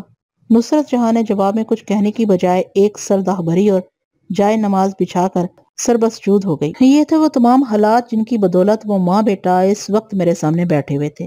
حنیف انہیں اور دیگر افراد کو بھی صبح شام ٹہلا رہا تھا، مگر کسی کو ابھی تک ایک پائی بھی ادا نہیں کی تھی۔ ساری تفصیل سننے کے بعد میں نے نصرت جہاں سے پوچھا، کیا آپ کے پاس ایسا کوئی ثبوت ہے جس سے ظاہر ہوتا ہو کہ آپ نے حنیف کو 1 لاکھ روپے کی رقم ادا کی تھی؟ وہ نفی میں سر ہلاتے ہوئے بولی، وکیل بیٹا یہی تو ناصر سے غلطی ہوئی ہے، اگر یہ اس سلسلے میں کوئی تحریر حاصل کر لیتا تو آج کام آتی۔ میں نے کہا، دیکھیں خاتون، میں دو ٹوک اور واضح بات کرنے کا عادی ہوں۔ وہ ہمتن گوش ہو گئی۔ میں نے بات جاری رکھتے ہوئے کہا، آپ نے جو حالات بیان کیے ہیں وہ امید افزا نہیں۔ میں یہ کہنے میں باک محسوس نہیں کرتا کہ حنیف پر آپ کی گرفت نہ ہونے کے برابر ہے۔ عدالت میں ہر بات کو ثابت کرنا پڑتا ہے، اس کے لیے مضبوط دلائل اور ٹھوس ثبوت کی ضرورت ہوتی ہے۔ ویسے اگر آپ لوگ بھرپور تعاون کا مظاہرہ کریں تو کچھ بات بن سکتی ہے۔ ہم ہر قسم کے تعاون کے لیے تیار ہیں۔ نصرت جہاں جلدی سے بولی، آپ کی جو بھی فیس ہوگی ہم دینے کو تیار ہیں۔ فیس تو آپ دیں گے ہی، مگر میں چاہتا ہوں سارا بوجھ آپ پر نہ پڑے۔ میں نے کہا، اگر آپ نے میری ہدایت پر عمل کیا تو شاید بہتری کی کوئی صورت نکل آئے۔ آپ حکم کریں وکیل صاحب، اس مرتبہ ناصر نے کہا۔ میں نے اسے پوچھا، تم تو بتا ہی چکے ہو تمہارے پاس حنیف کو رقم دینے کا کوئی تحریری ثبوت نہیں ہے، کیا تمہاری طرح شاہد وغیرہ بھی ایسا کوئی ثبوت نہیں رکھتے؟ میرا خیال ہے ان کے پاس بھی کوئی ثبوت نہیں ہوگا، وہ پیشانی مسلتے ہوئے بولا۔ ویسے میں نے کبھی اس سے پوچھا نہیں۔ میں نے کہا، اب تم نہ صرف شاہد سے پوچھو گے بلکہ سی کنگ شپنگ کمپنی کے جتنے بھی افراد نے حنیف کو رقم دی تھی ان سے مل کر بھی اس بارے میں معلومات حاصل کرو گے۔ یہ میں کر لوں گا، وہ مضبوط لہجے میں بولا۔ پھر پوچھا، آپ کی فیس کتنی ہے وکیل صاحب؟ میں نے اپنی فیس بتانے کے بعد کہا، عدالتی اخراجات اس کے علاوہ ہوں گے۔ یہ تو بہت زیادہ ہے، نصرت جہاں تشویش آمیز لہجے میں بولی۔ ہمارے پاس اتنی رقم، قطع کلامی کی معافی چاہتا ہوں۔ میں نے نصرت جہاں کی بات کاٹتے ہوئے کہا، میں نے عرض کیا تھا نا کہ میں اپنی فیس کا تمام بوجھ آپ پر نہیں ڈالنا چاہتا۔ میں سمجھی نہیں وکیل صاحب، نصرت جہاں الجھن زدہ لہجے میں بولی۔ میں نے سمجھانے والے انداز میں کہا، آپ دیکھیں سیدھی سی بات ہے، ناصر کے علاوہ میری حالیہ معلومات کے مطابق شاہد انور خان اور حاجی آفتاب جیلانی نے بھی حنیف کو رقم دے رکھی ہے۔ اگر وہ تینوں بھی آپ کے ساتھ مل جائیں تو میری فیس خود بخود 4 حصوں پر تقسیم ہو جائے گی۔ میں آپ کے لیے بس اتنی رعایت کر سکتا ہوں، 1/4 فیس کی رقم تو میرے خیال میں آپ کے لیے زیادہ نہیں ہوگی۔ شکریہ بیٹا، نصرت جہاں نے تشکرانہ امیز نظر سے مجھے دیکھتے ہوئے کہا۔ میں نے مزید کہا، اس طرح نہ صرف میرے موکلین پر بوجھ کم ہو جائے گا بلکہ کیس میں بھی جان آ جائے گی۔ مگر تم، میں نے ناصر کی جانب دیکھتے ہوئے کہا، باقی تین افراد کو اس بات کے لیے راضی کر کے میرے پاس لے آؤ تو ممکن ہے ان سے کوئی ایسی بات معلوم ہو جائے جو حنیف کے خلاف استعمال ہو سکتی ہو۔ میں کل ہی ان تینوں سے ملاقات کروں گا، وہ تیاکن سے بولا۔ میں نے پوچھا، حنیف کو نوکری سے کب نکالا گیا تھا؟ تقریباً 5 ماہ پہلے، اس نے جواب دیا۔ اس کا مطلب ہے تم لوگوں کو حنیف نے آخری منافع لگ بھگ 6 ماہ پہلے دیا ہوگا؟ جی ہاں، کم و بیش اتنا ہی عرصہ ہوگا۔ میں نے پوچھا، اس دوران میں آپ میں سے کسی نے سیٹھ ولی بھائی کو تلاش کرنے کی کوشش نہیں کی؟ شاہد کی زبانی مجھے معلوم ہوا ہے آفتاب جیلانی نے ولی بھائی کا کھوج لگانے کی سرتوڑ کوشش کی تھی، ناصر نے بتایا، مگر اسے کامیابی نہیں ہوئی۔ تم نے بتایا کہ ولی بھائی بانڈ مارکیٹ کا معروف کاروباری تھا، میں نے کریدنے والے انداز میں کہا۔ اس کے بارے میں مارکیٹ سے معلوم کیا جا سکتا تھا، ناصر نے کہا۔ وہیں سے تو معلوم کیا تھا، حنیف کا بیان سراسر غلط نکلا۔ کیا مطلب؟ میں چونک اٹھا۔ وہ بولا، بانڈ مارکیٹ والے کسی سیٹھ ولی بھائی کو نہیں جانتے۔ نصرت جہاں نے گفتگو میں حصہ لیتے ہوئے کہا، مجھے تو لگتا ہے ولی بھائی کوئی فرضی کردار ہے جسے حنیف نے بڑی عیاری سے استعمال کیا۔ اصل مجرم حنیف ہی ہے جو ولی بھائی کا جھانسا دے کر ان احمقوں سے بڑی بڑی رقمیں اینٹتا رہا ہے۔ میں آپ کے خیالات سے اتفاق کرتا ہوں خاتون، حنیف کوئی نہایت ہی شاطر بندہ معلوم ہوتا ہے، نصرت نے کوسنے والے انداز میں کہا۔ غضب خدا کا، انہی کی رقم سے چند ماہ منافع دیتا رہا اور یہ خوش فہم سمجھتے رہے کہ بڑا منافع بخش کاروبار کرتے رہے۔ جب حنیف نے یہ دیکھا کہ شکار پوری طرح جال میں آ چکے ہیں تو اس نے رسی کھینچ دی۔ ناصر نے کہا، مگر حنیف صورت سے تو ایسا نہیں لگتا، کوئی بھی فراڈ شخص اگر شکل سے فراڈ دکھائی دے تو پھر وہ دھوکہ دہی میں کامیاب بھی حاصل نہیں کر سکتا برخودار۔ میں نے ناصر کی جانب دیکھتے ہوئے کہا، یہ مکار و عیار لوگ اپنی وضاقتہ اور اسٹائل کی مار مارتے ہیں۔ اب ہمارے لیے کیا حکم ہے وکیل صاحب؟ نصرت جہاں نے پوچھا۔ میں نے کہا، فی الحال آپ چلے جائیں، میں نے ناصر کے ذمہ جو کام لگایا وہ ہو جائے تو آئندہ کے بارے میں کوئی لائے عمل تیار کریں گے۔ اور ہاں، اب آپ کو بار بار میرے دفتر میں چکر لگانے کی ضرورت نہیں ہے، ناصر خود ہی مجھ سے رابطہ رکھے گا۔ اور آپ کی فیس؟ نصرت جہاں نے جملہ دھورا چھوڑ دیا۔ میں نے کہا، ذرا صورتحال واضح ہو جائے تو پھر میں آپ سے فیس وصول کر لوں گا۔ وہ دونوں شکریہ ادا کر کے وہاں سے رخصت ہو گئے۔ اسی مزاج کا ایک کیس پہلے بھی میرے پاس آیا تھا چند سال قبل۔ میں نے افضل شاہ نامی ایک ریکروٹنگ ایجنٹ کو کیفر کردار تک پہنچایا تھا۔ ناصر اتنے جوش سے اٹھ کر گیا تھا جیسے وہ چند لمحات بعد کامیاب اور کامران واپس لوٹ آئے گا اور سینہ تان کر فخری انداز میں کہے گا، لیں وکیل صاحب، میں آپ کی ہدایت پر عمل کرتے ہوئے ان تینوں کو یہاں لے آیا ہوں، اب گیند آپ کی کورٹ میں ہے۔ گیند واقعی میری کورٹ میں آ گئی تھی۔ وہ چاروں اس وقت میرے سامنے بیٹھے ہوئے تھے۔ چند لمحات میں تو نہیں، البتہ چند روز بعد ناصر باقی 3 افراد کو بھی قائل و آمادہ کر کے میرے دفتر لے آیا تھا، اور وہ سب اس بات پر متفق ہو گئے تھے کہ مل کر حنیف پر مقدمہ کریں گے۔ سی کنگ شپنگ کمپنی کے اکاؤنٹنٹ حاجی آفتاب جیلانی کی عمر لگ بھگ 45 سال تھی۔ وہ ایک بارش اور صحت مند شخص تھا۔ اس کی رہائش ناظم آباد میں تھی۔ میں نے سب سے پہلے اسی سے سوال کیا، حاجی صاحب، آپ نے کتنی رقم حنیف کے پاس پھنسائی ہوئی ہے؟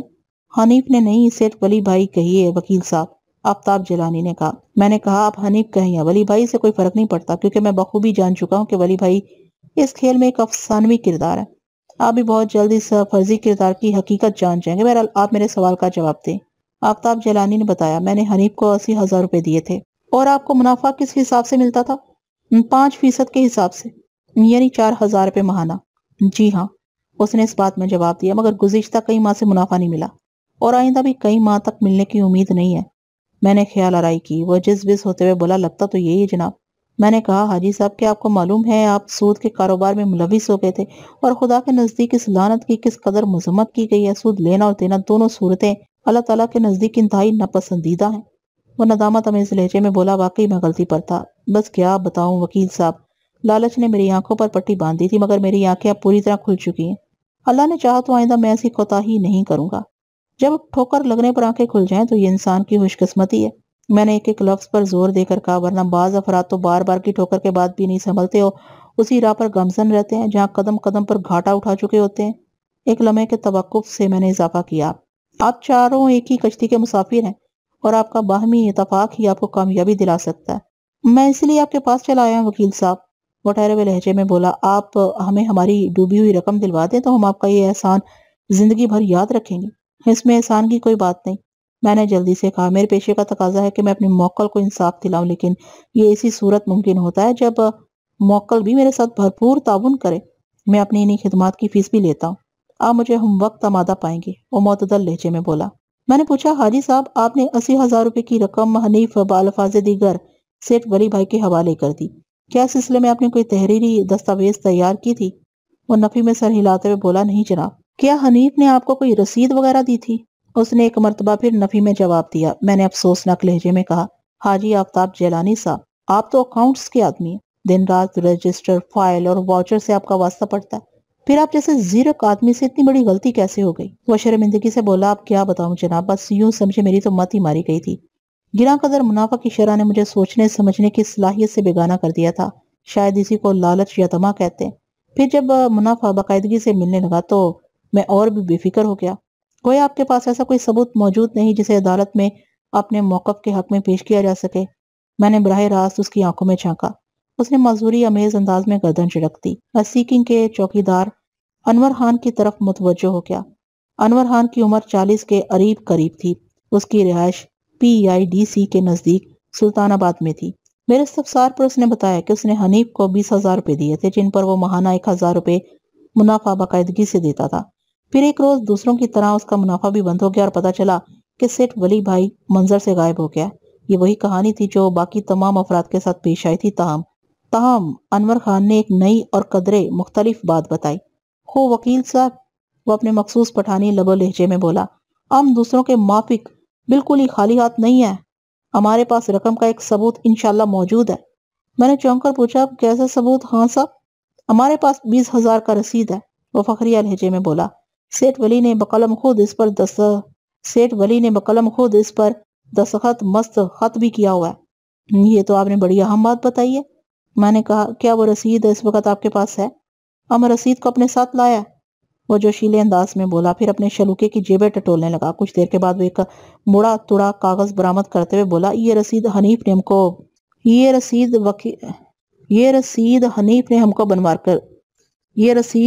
نے ہم کو بنوا کر دیا تھا، ہمارا فرمائش پر۔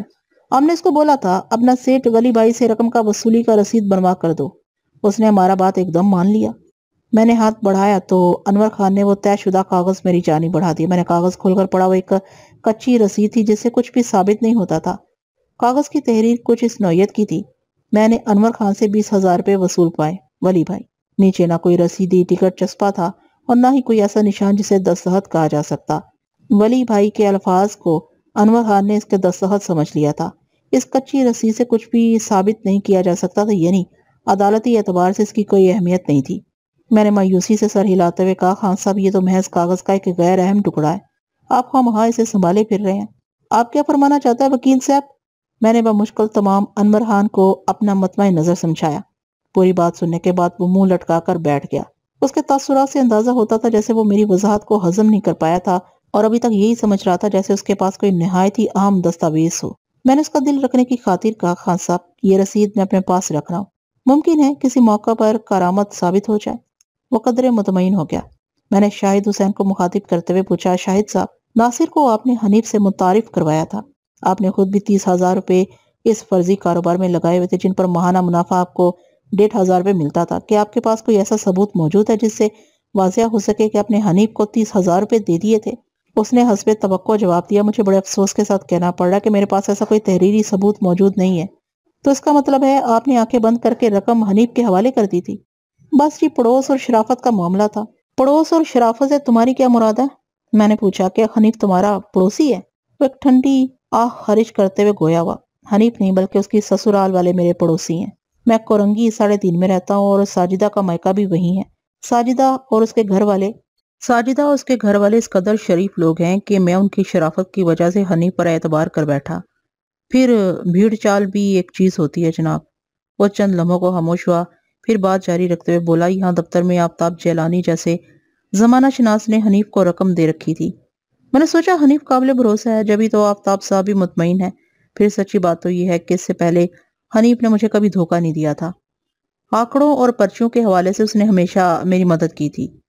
میں نے دل میں کہا، آفتاب جیلانی جیسے لوگوں کی مثال سیانے کوے کسی ہوتی ہے جو ہمیشہ گوبر پر بیٹھتا ہے۔ البتہ حنیف کا مدد کرنا بھی اس کی ایک چال تھی۔ 2 چھوٹے موٹے فائدے پہنچا کر لوگوں کا اعتماد حاصل کرتا رہا، پھر ایک ہی مرتبہ ساری کسر نکال دی۔ میں نے یہ ساری باتیں شاہد سے نہیں کہیں بلکہ ایک دوسرے زاویے سے سوال کیا، شاہد حسین ابھی آپ نے کسی ساجدہ نامی عورت کا ذکر کیا ہے، اس کے بارے میں کچھ تفصیل بتائیں گے؟ وہ بولا، ساجدہ حنیف کی بیوی کا نام ہے۔ میں نے تو سنا ہے حنیف نے دوسری شادی کر لی ہے۔ میں نے پہلو بدلتے ہوئے کہا، اور وہ اپنی کم عمر بیوی کے ساتھ سعید منزل کے ایک فلیٹ میں رہتا ہے۔ آپ نے بالکل ٹھیک سنا ہے وکیل صاحب، وہ تائیدی لہجے میں بولا۔ حنیف کی حسین و جمیل کم عمر بیوی کا نام چاندنی ہے، جبکہ ساجدہ اس کی پہلی بیوی ہے جو مائکے ہی میں رہتی ہے، اس کے 2 بچے بھی ہیں۔ میں نے پوچھا، کیا حنیف اور ساجدہ کے درمیان علیحدگی چل رہی ہے؟ میں وثوق سے کچھ نہیں کہہ سکتا، وہ عام سے لہجے میں بولا۔ میں نے سنا ہے تقریباً 2 سال سے ان کے بیچ ناراضی چل رہی ہے۔ علیحدگی یا طلاق کے بارے میں مجھے زیادہ معلومات نہیں ہیں۔ میں نے کہا، جو معلومات نہیں ہیں وہ اب تمہیں حاصل کرنا ہے۔ حنیف کے حالات و معاملات کے بارے میں زیادہ جانکاری آپ لوگوں کے لیے مفید ثابت ہو سکتی ہے۔ جی میں آپ کی ہدایت کے مطابق معلومات حاصل کرنے کی کوشش کروں گا، شاہد نے نہایت فرما برداری سے کہا۔ میں نے کہا، تم نے ساجدہ کے 2 بچوں کا ذکر کیا ہے، ان کے نام اور عمریں کیا ہوں گی؟ بڑی بچی انیلا 8 سال کی ہے، شاہد نے بتایا، اور چھوٹے بیٹے فواد کی عمر 5 سال ہوگی۔ میں نے تمام ضروری باتیں پیڈ پر نوٹ کر لیں اور ان چاروں کے ذمہ مختلف کام لگا کر اہم ہدایات کے ساتھ انہیں رخصت کر دیا۔ جانے سے پہلے وہ میری فیس ادا کرنا نہیں بھولے تھے۔ اس رات میں نے حنیف کے بارے میں ہر پہلو سے غور کیا۔ اس سے متعلق حاصل شدہ معلومات کے مطابق اس کی عمر 45 سال کے قریب تھی۔ اس کی پوری زندگی مختلف دفاتر میں چپڑاسی کی نوکری کرتے ہوئے گزری، تاہم سی کنگ میں وہ ایک طویل عرصے سے ٹکا ہوا تھا، اور خیر اب تو وہاں سے بھی نکالا جا چکا تھا۔ سننے میں آیا تھا کہ آج کل وہ گھر پر بہت کم پایا جاتا تھا۔ وہ کیا کر رہا تھا اور کہاں غائب رہتا تھا، اس بارے میں کوئی وثوق سے کچھ نہیں کہہ سکتا تھا۔ میں نے اس کے سعید منزل والے فلیٹ کا پتہ اپنے پاس نوٹ کر لیا تھا۔ ایک بات تو طے تھی کہ حنیف نے بڑا منظم فراڈ کیا تھا۔ اس نے اس کارروائی کے لیے انسانی نفسیات سے کام لیا تھا اور لالچ کا کارڈ استعمال کر کے کامیاب رہا تھا، اس مہارت کے ساتھ کہ اپنے جرم کا کوئی ثبوت بھی نہیں چھوڑا تھا۔ پہلی نظر میں تو مجھے اس کیس میں کوئی جان دکھائی نہ دی۔ موجودہ حالات و واقعات کے پیش نظر اگر حنیف پر مقدمہ دائر کر دیا جاتا تو اس کے جرم کو عدالت میں ثابت کرنا ممکن نہ ہوتا۔ وہ جج کے سامنے میرے موکلین سے کسی بھی قسم کی رقم کی وصولی یابی سے صاف انکار کر سکتا تھا۔ ایسی صورت میں عدالت دعوے کے حق میں مجھ سے ثبوت مانگتی، اگر میں ٹھوس ثبوت فراہم کرنے میں ناکامیاب رہتا تو عدالت وہ مقدمہ خارج کر دیتی، گویا حنیف باعزت بری ہو جاتا۔ صورتحال خاصی پیچیدہ اور حوصلہ شکن تھی۔ میں نے اس کام کا بیڑا اٹھایا تھا تو اب مجھے کوئی نہ کوئی حل بھی تلاش کرنا تھا۔ طویل سوچ بچار کے بعد میں اس نتیجے پر پہنچا کہ حنیف کو عدالت میں طلب کرنے سے پہلے اس پر کچھ کام کیا جائے۔ ممکن ہے اس طرح ہمارے ہاتھ میں اس کی کوئی کمزوری آ جائے جو عذابات کورٹ میں مفید ثابت ہو سکتی ہے، اور اس بات کے بھی امکانات موجود تھے کہ وہ میرے حربوں سے ہراساں ہو جائے اور کورٹ میں جانے کی نوبت ہی نہ آئے۔ اگر ایسا ہو جاتا تو سب کے لیے بہتر ہوتا۔ آئندہ روز میں نے حنیف کے نام ایک نوٹس تیار کروایا اور بذریعہ رجسٹرڈ ڈاک اس کے گھر کے پتے پر روانہ کر دیا۔ اس طویل نوٹس کا مضمون انگریزی میں کچھ اس طرح تھا: میرے موکلین ناصر ولد نصیر احمد، حاجی آفتاب جیلانی ولد مقبول جیلانی، شاہد حسین ولد تصدق حسین اور انور خان ولد دلدار خان نے مجھے بتایا ہے کہ کچھ عرصہ قبل تم نے زیادہ منافع کا لالچ دے کر ان سے علل ترتیب 1,80,000، 30,000 اور 20,000 روپے ہتھیا لیے تھے۔ اس سلسلے میں تم نے ایک فرضی شخص سیٹھ ولی بھائی کی آڑ استعمال کی، جس کا وجود تاحال دریافت نہیں ہو سکا، اور پوری بانڈ مارکیٹ ایسے کسی شخص کی واقفیت سے انکاری ہے۔ دراصل تم نے ولی بھائی کا نام سادہ لوح افراد کو جھانسا دینے کے لیے استعمال کیا تھا۔ میرے موکلین کے مطابق تم چند ماہ تک نہایت باقاعدگی سے انہیں ان کا طے شدہ منافع دیتے رہے، مگر اب کچھ عرصے سے تم نے ولی بھائی کے غیاب کا ڈرامہ رچا کر انہیں تباہی کے غار میں دھکیل دیا ہے۔ تم آئے روز ان سے رقم دینے کا وعدہ کرتے ہو اور وہ بیچارے تمہارے گھر کے چکر لگا لگا کر ادموئے ہوئے جا رہے ہیں۔ تمہاری یہ حرکت اخلاقی اور قانونی اعتبار سے سراسر غلط ہے، اور اس کے لیے تم پر تعزیرات پاکستان کی دفعہ 420 کا اطلاق ہوتا ہے۔ تمہارا جرم قابل دخل اندازی پولیس ہے اور تمہیں بلا وارنٹ گرفتار کیا جا سکتا ہے۔ عدالت تمہیں اس جگہ پر کم از کم 7 سال کی جیل بھجوا سکتی ہے اور جرمانہ اس کے علاوہ ہوگا۔ میرے معزز موکلین نے مجھے کچھ ایسے ثبوت اور شواہد فراہم کیے ہیں کہ تمہیں عدالت میں بآسانی مجرم ثابت کیا جا سکتا ہے، لہٰذا اس ابتدائی نوٹس کے ذریعے تمہیں متنبع کیا جاتا ہے کہ عرصہ 15 یوم کے اندر اندر میرے موکلین کی رقم واپس لوٹا دو، بصورت دیگر پہلی فرصت میں تمہارے خلاف سخت قسم کی قانونی چارہ جوئی کی جائے گی۔ درج بالا نوٹس میں اس کے علاوہ چند ٹیکنیکل اور خالصتاً قانونی نوعیت کی باتیں بھی موجود تھی جن کا ذکر قارئین کو بور کرے گا، اس لیے میں نے دانستہ انہیں حذف کر دیا ہے۔ میں نے حنیف پر دباؤ ڈالنے کے لیے سچ میں جھوٹ کی آمیزش بھی کی تھی، حالانکہ میرے پاس ایسا کوئی ثبوت نہیں تھا جس سے حنیف کا مجرم ہونا ثابت کیا جا سکتا۔ تاہم یہ میری ایک چال تھی۔ چال بازوں سے نبٹنے کے لیے ایسی چالیں چلنا ضروری ہو جاتا ہے۔ آپ اسے پارٹ آف دی گیم بھی کہہ سکتے ہیں۔ مجھے امید تھی کہ یہ نوٹس پڑھتے ہی حنیف کو پتنگے لگ جائیں گے۔ وہ اب تک یہی سمجھے بیٹھا ہوگا کہ بس رقم ہضم کر لی، کوئی اس کا کیا بگاڑ سکتا ہے۔ ویسے بھی اس نے یہی مشہور کر رکھا تھا کہ فراڈ ولی بھائی نے کیا ہے۔ وہ بیچارہ تو اس کے باوجود بھی چٹی بھرنے کو تیار ہے۔ وہ خود کو مظلوم اور مجبور ظاہر کر کے اصل مظلوموں اور مجبوروں کی ہمدردیاں سمیٹنا چاہتا تھا، اور اپنے اس مقصد میں وہ اب تک کامیاب بھی رہا تھا، مگر اب بازی پلٹ چکی تھی یا پلٹنے ہی والی تھی۔ میں نوٹس بھیجنے کے بعد نتیجے کا انتظار کرنے لگا۔ نوٹس کی ترسیل کے 1 ہفتے کے بعد نتیجہ برآمد ہوا۔ میں اپنے دفتر میں آ کر بیٹھا ہی تھا کہ میری سیکریٹری فرزانہ نے انٹرکام پر اطلاع دی: سر، کوئی حنیف صاحب آپ سے فوری ملنا چاہتے ہیں۔ میں اپنے چیمبر میں آنے سے قبل انتظار گاہ میں ایک سرسری نظر ڈالتا آیا تھا۔ وہاں صرف ایک ادھیڑ عمر شخص بیٹھا ہوا تھا۔ چونکہ میں نے اس پر زیادہ توجہ نہیں دی تھی، اس لیے اسے حنیف کی حیثیت سے پہچان نہ سکا۔ میں نے اپنی تصدیق کی خاطر فرزانہ سے پوچھا: کیا یہ حنیف صاحب وہی ذات شریف ہیں جو وزٹنگ روم میں بیٹھے ہوئے تھے؟ سیکریٹری نے اس بات میں جواب دیا۔ میں نے کہا: ٹھیک ہے، اسے میرے پاس بھیج دو۔ چند لمحے بعد میرے چیمبر کا دروازہ کھلا اور حنیف بن نفس نفیس اندر داخل ہوا۔ وہ اپنی عمر کے لحاظ سے خاصا صحت مند تھا۔ اس نے خروٹی رنگ کا شلوار سوٹ زیب تن کر رکھا تھا۔ اس کے تیور بتا رہے تھے کہ یہ وہی حنیف ہے جس نے ولی بھائی کی آڑ میں معصوم اور سادہ دل لالچی لوگوں کی رقمیں ہڑپ کی تھی۔ اس کے ہاتھ میں سفید رنگ کا ایک لفافہ بھی تھا۔ اس نے آتے کے ساتھ ہی ایک دھواں دھار سوال جڑ دیا۔ گویا رسمی الیکس لیک کی اس کے نزدیک کوئی اہمیت نہیں تھی۔ وہ یا تو غیر مہذب اور بد اخلاق تھا یا پھر اس وقت انتہائی طیش کے عالم میں تھا۔ وہ جب بولا تو میرے آخر ذکر خیال کی تصدیق ہو گئی۔ وہ اس وقت انتہائی غصے میں تھا۔ مرزا امجد بیگ ایڈوکیٹ آپ ہی ہیں؟ اس کا پہلا سوال یہی تھا۔ میں نے اس کے لہجے کی ترشی کا زیر لب مسکراہٹ سے جواب دیا اور پیشہ ورانہ اخلاقیات کا مظاہرہ کرتے ہوئے جواب دیا: جی ہاں، میں ہی مرزا امجد بیگ ہوں، تشریف رکھیں۔ اس نے جارحانہ انداز میں ایک کرسی کھینچ کر تشریف رکھ دی۔ میں نے اس کے چہرے پر نگاہ جماتے ہوئے کہا: جی فرمائیے۔ میں یہاں فرمانے نہیں آیا، وہ غصیلے لہجے میں بولا۔ پھر کیا کرنے آیا؟ میں نے سنجیدگی سے پوچھا۔ وہ بولا آپ کو کھری کھری سنانے آیا ہوں۔ تو سنائیے کھری کھری، میں نے جذبات سے آری لہجے میں کہا۔ اس نے ہاتھ میں پکڑا ہوا سفید لفافہ میرے سامنے میز پر پٹکتے ہوئے پوچھا، یہ نوٹس آپ نے بھیجا ہے؟ میں نے لفافے کو الٹ پلٹ کر دیکھا اور کہا، ہاں لفافہ تو میرے دفتر ہی کا ہے۔ پھر میں نے اس کے چہرے پر نظر ڈال کر پوچھا، آپ اتنے برہم کیوں ہیں حنیف صاحب؟ میری برہمی کی وجہ آپ کا بھیجا ہوا یہ بیہودہ اور بوگس نوٹس ہے، وہ بیزاری سے بولا۔ میں نے کہا، اگر یہ نوٹس آپ کے خیال میں بوگس ہے تو پھر آپ اتنے چراغ پاک کیوں ہیں؟ میں آپ کو صرف یہ بتانے آیا ہوں کہ اس قسم کی دھمکیوں سے میں ڈرنے والا نہیں ہوں، وہ کینہ توز نظر سے مجھے گھورتے ہوئے بولا۔ میں نے ازراہ تفنن پوچھا، پھر آپ کس قسم کی دھمکیوں سے ڈرتے ہیں؟ وہ سیدھا ہو کر بیٹھ گیا اور تنبیہی لہجے میں بولا، آپ ان جھوٹوں کی پیروی کر کے اچھا نہیں کرے مسٹر امجد بیگ، اس چنڈال چوکڑی کو مجھ سے زیادہ اور کوئی نہیں جانتا۔ انہوں نے آپ کو غلط انفارمیشن دی ہے۔ میں نے ان میں سے کسی کا ایک پیسہ بھی نہیں دینا، اور وہ اس لیے نہیں دینا کہ میں نے کبھی ان سے ایک پائی نہیں لی۔ ان کا دعویٰ جھوٹا اور مبنی بر سازش ہے۔ اگر آپ سچے اور کھرے ہیں تو پھر آپ کو فکر مند ہونے کی کیا ضرورت ہے؟ میں نے نرم لہجے میں کہا، آپ کے انداز اور تیور دیکھ کر تو لگتا ہے کہ اس معاملے میں آپ کے ہاتھ صاف نہیں ہیں۔ انشاءاللہ میرے ہاتھ صاف اور نیت پاک ہے، وہ دونوں ہاتھ اٹھاتے ہوئے بولا۔ میں تو یہاں یہ معلوم کرنے آیا ہوں کہ ان 4 بدماشوں نے آپ کو ایسے کون سے ثبوت مہیا کیے ہیں جن کی بنا پر آپ مجھے عدالت میں کسی سنگین جرم میں ملوث ثابت کر سکتے ہیں۔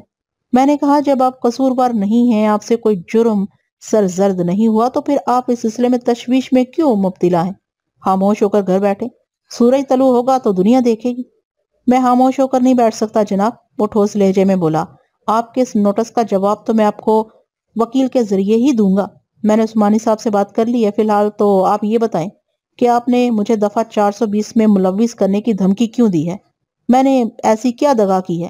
میں نے سنجیدگی اختیار کرتے ہوئے کہا، آپ نے میرے مبینہ موکلین کے ساتھ جو حرکت فرمائی ہے وہ تعزیرات پاکستان کی دفعہ 420 کے ذیل میں آتی ہے۔ اس دفعہ کے تحت جو کوئی شخص کسی شخص کو دھوکہ دے کر بائیں طور پر دھوکہ کھانے والے شخص کو فریب یا بددیانتی سے ترغیب دے کر وہ کوئی مال کسی دوسرے شخص کے حوالے کرے یا اس پر رضامندی ظاہر کرے کہ کوئی شخص کوئی مال قبضے میں رکھے یا بائیں طور کسی قیمتی کفالت یا کسی شے کے جو دستخط شدہ یا مہر شدہ ہو اور جو قیمتی کفالت میں تبدیل کیے جانے کے قابل ہو، کل کو یا کسی جزو کو بنائے یا تبدیل کرے یا تلف کرے تو کہا جائے گا اس نے دغا کی۔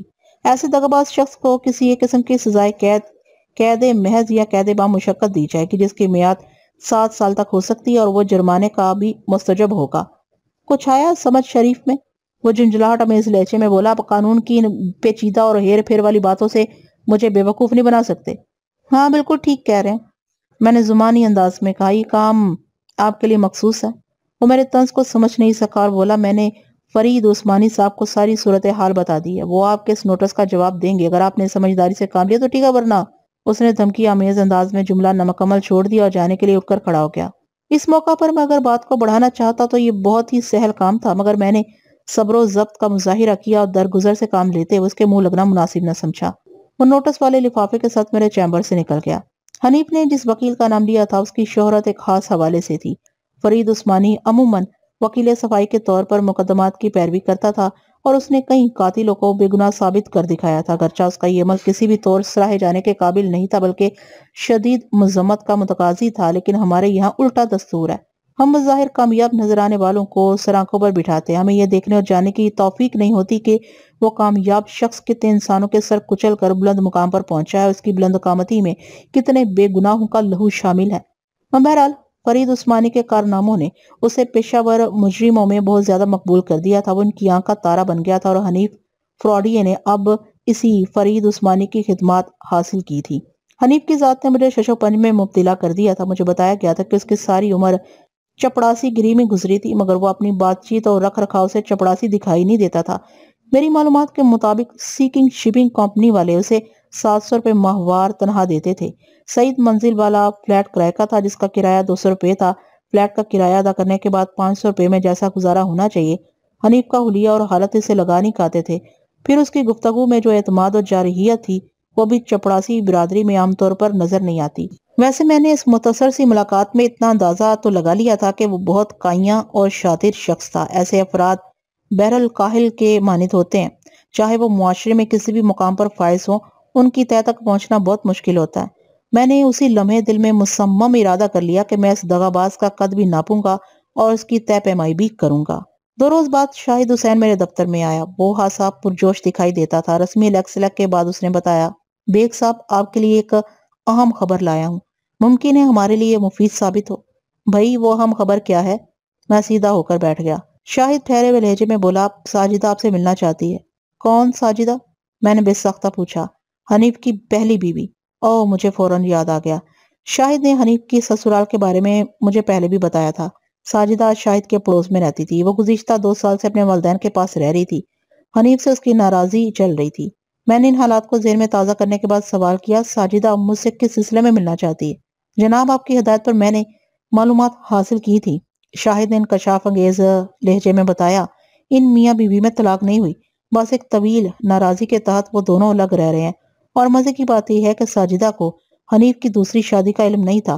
جب میں نے اسے بتایا تو وہ بہت پریشان ہوئی۔ پھر جب اسے ہمارے ساتھ ہونے والے فراڈ کی خبر ہوئی تو اس نے آپ سے ملنے کا فیصلہ کر لیا۔ ساجدہ کے بھائی کا بھی یہی خیال ہے کہ انہیں فوراً کسی ماہر وکیل سے رجوع کرنا چاہیے۔ میں نے انہیں آپ کے بارے میں بتا دی۔ اب ساجدہ اور اس کا بھائی فرقان پہلی فرصت میں آپ سے ملنا چاہتے ہیں۔ پھر شاہد نے فرقان کے بارے میں بتایا کہ وہ کرنگی انڈسٹریل ایریا کی کسی فیکٹری میں ملازم تھا۔ وہ حنیف کو نفرت کی حد تک ناپسند کرتا تھا۔ بہن کی وجہ سے وہ اب تک خاموش تھا۔ انہیں یہی امید تھی کہ ایک دن میاں بیوی کے اختلافات ختم ہو جائیں گے، مگر تازہ ترین صورت حالات نے ان کی یہ امید یکسر ختم کر دی تھی۔ شاہد واقعی خاص خبر لایا تھا۔ میں نے اس سے دوبارہ پوچھا، ساجدہ اور اس کا بھائی فرقان مجھ سے کیوں ملنا چاہتے ہیں؟ وہ حنیف پر مقدمہ کرنا چاہتے ہیں۔ کس قسم کا مقدمہ؟ وہ بولا، میں نے فرقان کو بتایا ہے کہ پہلی بیوی کی موجودگی میں اس کی مرضی اور اجازت کے بغیر دوسری شادی کرنا قانوناً جرم ہے۔ حنیف نے اگر ایسا کیا ہے تو اسے اس جرم کا خمیازہ بھگتنا چاہیے۔ فرقان تو پہلی حنیف کی طرف سے بہت تپا ہوا تھا، چنانچہ میری بات نے اس کے دل پر اثر کیا۔ اس نے بہن سے بات کی اور اسے مقدمے کے لیے آمادہ کر لیا ہے۔ تو یہ راہ تم نے سجائی ہے، اس میں حرج ہی کیا بیگ صاحب؟ وہ ہاتھ ملتے ہوئے بولا، اس طرح ہم حنیف پر پریشر بڑھا سکتے ہیں۔ ایک لمحے کے توقف سے اس نے بتایا، میں نے تو ساجدہ کو ایک اور مشورہ بھی دیا ہے۔ وہ کیا؟ میں نے پوچھا۔ نانو نفقہ کا مطالبہ، اس نے بتایا۔ تم تو بہت تیز جا رہے ہو شاہد حسین، میں نے سراہنے والے انداز میں کہا۔ وہ سنجیدہ لہجے میں مجھے مخاطب کرتے ہوئے بولا، کیا ان مقدمات سے حنیف بوکھلا نہیں جائے گا؟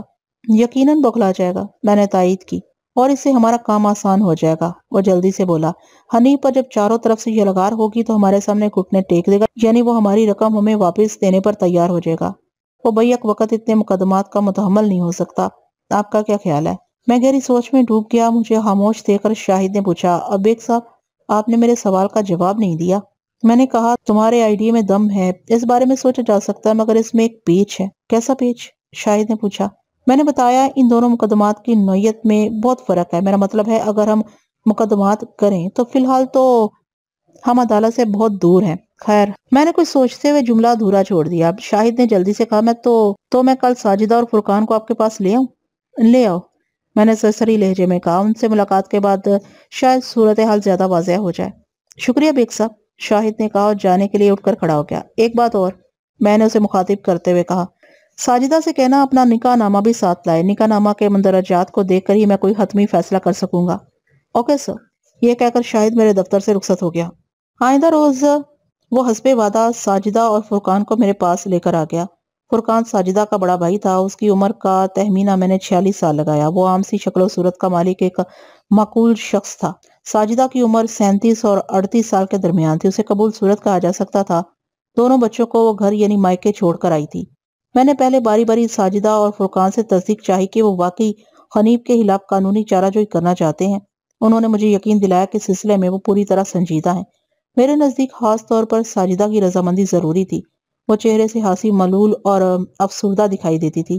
میرے استفسار پر وہ بھرائی ہوئی آواز میں بولی، وکیل صاحب، میں اب تک صرف اس لیے صبر کیے بیٹھی تھی کہ مجھے امید تھی ایک نہ ایک دن وہ میری طرف لوٹ آئے گا۔ میں نے آج تک اس سے ہرچے کا مطالبہ بھی نہیں کیا، مگر اب پانی سر سے اونچا ہو چکا ہے۔ اس نامراد نے دوسری شادی رچا کر میری آس امید کو خاک میں ملا دیا ہے۔ اب میں چپ نہیں بیٹھوں گی۔ اس بدبخت کو اس کے کیے کی سزا ضرور ملنا چاہیے۔ ایک لمحے کے توقف سے اس نے اضافہ کیا، وہ اگر مجھ سے مصالحت کرنا بھی چاہے گا تو مجھے منظور نہیں ہوگا۔ میں اسے کسی بھی طور برداشت نہیں کر سکتی۔ میں اس کی صورت بھی دیکھنے کی روادار نہیں ہوں۔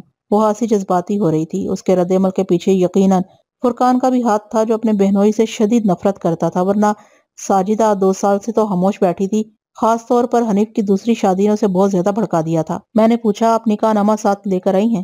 ساجدہ نے اس بات میں گردن ہلائی اور فرقان نے ایک طے شدہ کاغذ میری جانب بڑھا دیا۔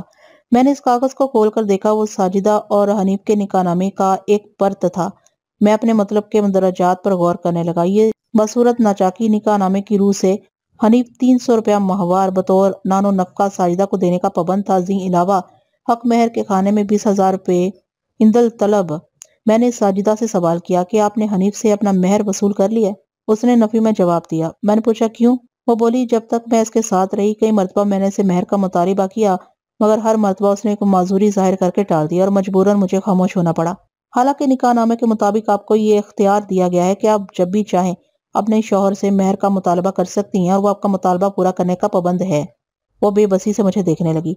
فرقان نے پوچھا وکیل صاحب یہ معجل اور غیر معجل مہر کا کیا چکر ہوتا ہے؟ کوشش کے باوجود بھی کبھی یہ بات میری سمجھ میں نہیں آئی۔ آپ نے بہت اچھا سوال کیا ہے، میں نے کہا۔ پھر وضاحت کرتے ہوئے بتایا نکاح نامے کے کالم نمبر 13 میں مہر کی رقم کا اندراج کیا جاتا ہے، جبکہ کالم نمبر 14 میں مہر کی نوعیت کی وضاحت کی جاتی ہے، یعنی کالم نمبر 14 میں درج ہے مہر کی کتنی رقم معجل اور کتنی معجل۔ ایک لمحے کے توقف سے میں نے بات جاری رکھتے ہوئے کہا مہر معجل کے معنی ہے فوری طور پر ادا کیا جانے والا مہر، اور مہر معجل کے معنی ہے ایسا مہر جس کی ادائی کے لیے کچھ مہلت حاصل کر لی جائے، یعنی بعد میں ادا کیا جانے والا مہر۔ مہر غیر معجل مہر معجل کی ضد ہے، یعنی مہر معجل اور مہر غیر معجل ایک ہی نوعیت کے مہر ہیں۔ اس کالم کی بھرائی کے وقت فریقین کی رضامندی کو ملحوظ رکھتے ہوئے عموماً لفظ اندل طلب درج کر لیا جاتا ہے، جس کے واضح معنی یہ ہوتے ہیں کہ بیوی جب بھی چاہے اپنے خاوند سے اپنا یہ حق مانگ سکتی ہے اور ازروِ قانون شوہر اپنی بیوی کا مطالبہ پورا کرنے کا پابند ہوتا ہے، تاہم باہمی افہام و تفہیم سے مدت کا تعین کیا جا سکتا ہے۔ ویسے عام طور پر دیکھنے میں یہی آیا ہے کہ اس سلسلے میں بیویاں مار کھا جاتی ہیں۔ 80% شوہر اپنی لچھے دار باتوں اور بہانے بازیوں سے بیویوں کے مطالبے کو ٹالتے رہتے ہیں۔ بعض تو چالاکی و مکاری کا مظاہرہ کرتے ہوئے مہر معاف بھی کروا لیتے ہیں، جو کہ قابل مذمت ہے۔ مہر عورت کا حق ہے اور یہ حق اسے ہر حال میں ملنا چاہیے۔ ساجدہ اور فرقان مزید آدھا گھنٹہ میرے دفتر میں موجود رہے۔ میں نے انہیں تسلی دی کہ میں ان کی ہر ممکن قانونی مدد کروں گا۔ وہ میرا شکریہ ادا کرنے کے بعد رخصت ہو گئے۔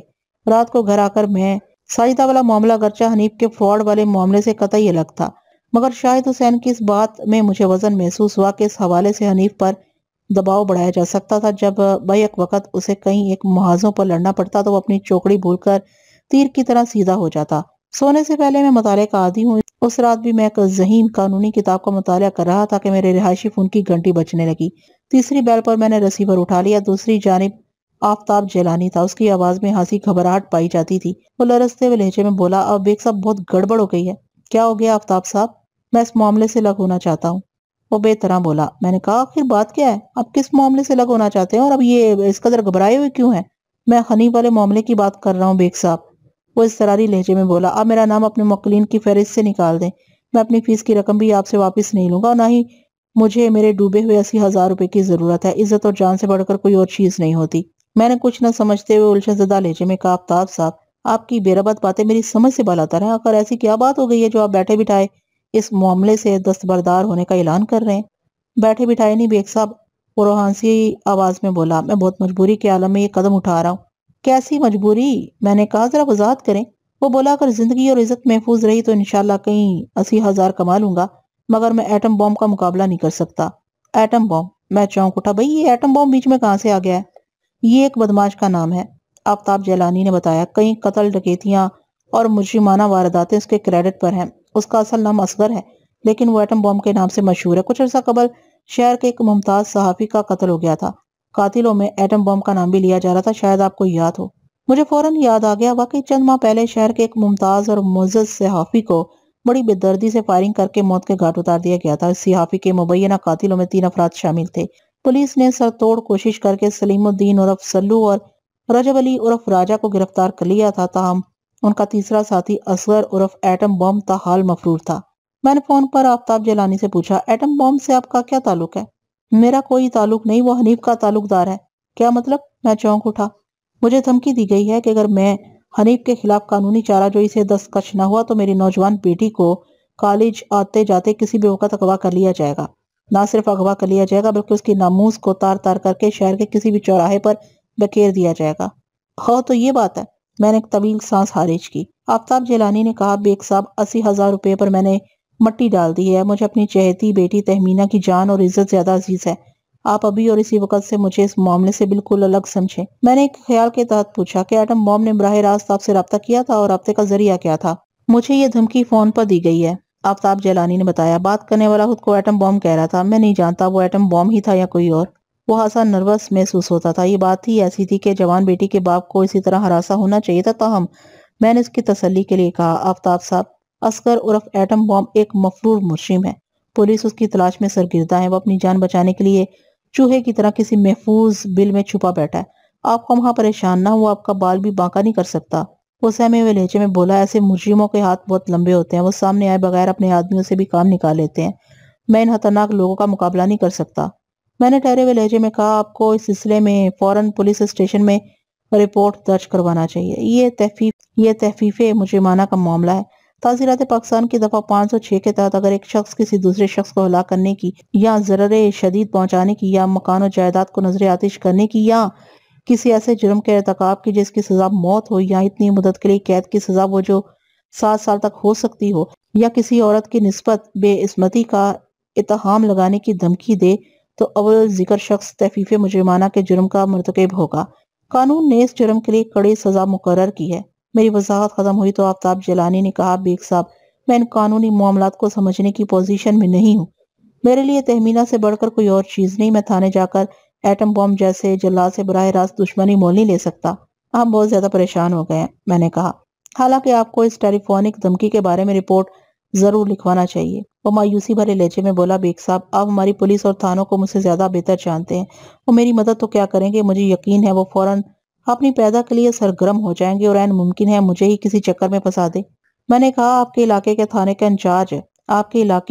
کا انچارج میرا جاننے والا ہے، میں خود اسے بات کروں گا۔ اگر آپ چاہیں تو میرے ساتھ چلیں۔ بالکل نہیں، وہ قطعیت سے بولا۔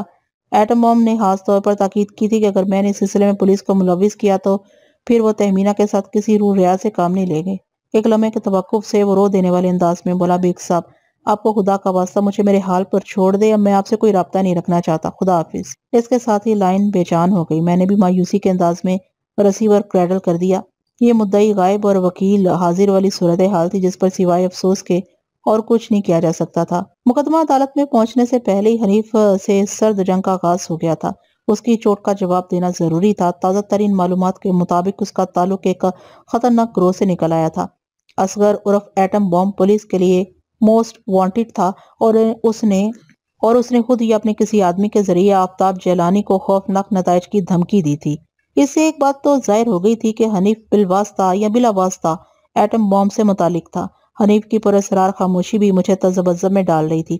وہ میرے دفتر سے جاتے ہوئے فرید عثمانی کے ذریعے نوٹس کا جواب دینے کا اعلان کر گیا تھا، تاہم ابھی تک مجھے اس طرف سے جوابی مراسلہ موصول نہیں ہوا تھا۔ آفتاب جیلانی نے ایٹم بم کی دھمکی کے باعث کیس سے ہاتھ کھینچ لیا تھا، گویا میرے موکلین میں ایک ہی کمی واقع ہو چکی تھی اور اس کمی کو ساجدہ نے پورا کر دیا تھا۔ ساجدہ والے معاملے میں اچھی خاصی جان تھی۔ اگرچہ اس مسئلے کا اول ذکر مسئلے سے کوئی رابطہ نہیں تھا، تاہم حنیف کے گرد گھیرا تنگ کرنے کے لیے یہ کارڈ خاصا مفید ثابت ہو سکتا تھا۔ دوسری صبح عدالت جانے سے پہلے میں اپنے دفتر پہنچا۔ اس دن عدالت میں میرا صرف ایک ہی کیس تھا جس کی سماعت کے بارے میں نے معلوم کر لیا تھا کہ کتنے بجے شروع ہوگی۔ میرے پاس 2 گھنٹے کا وقت تھا، اس لیے میں نے اپنی پوری توجہ ساجدہ اور حنیف پر مبذول کرتے ہوئے ساجدہ کی حمایت میں حنیف کے خلاف ایک خاصا طویل نوٹس تیار کروایا اور پہلی فرصت میں وہ نوٹس حنیف کے گھر کے ایڈریس پر پوسٹ کر دیا۔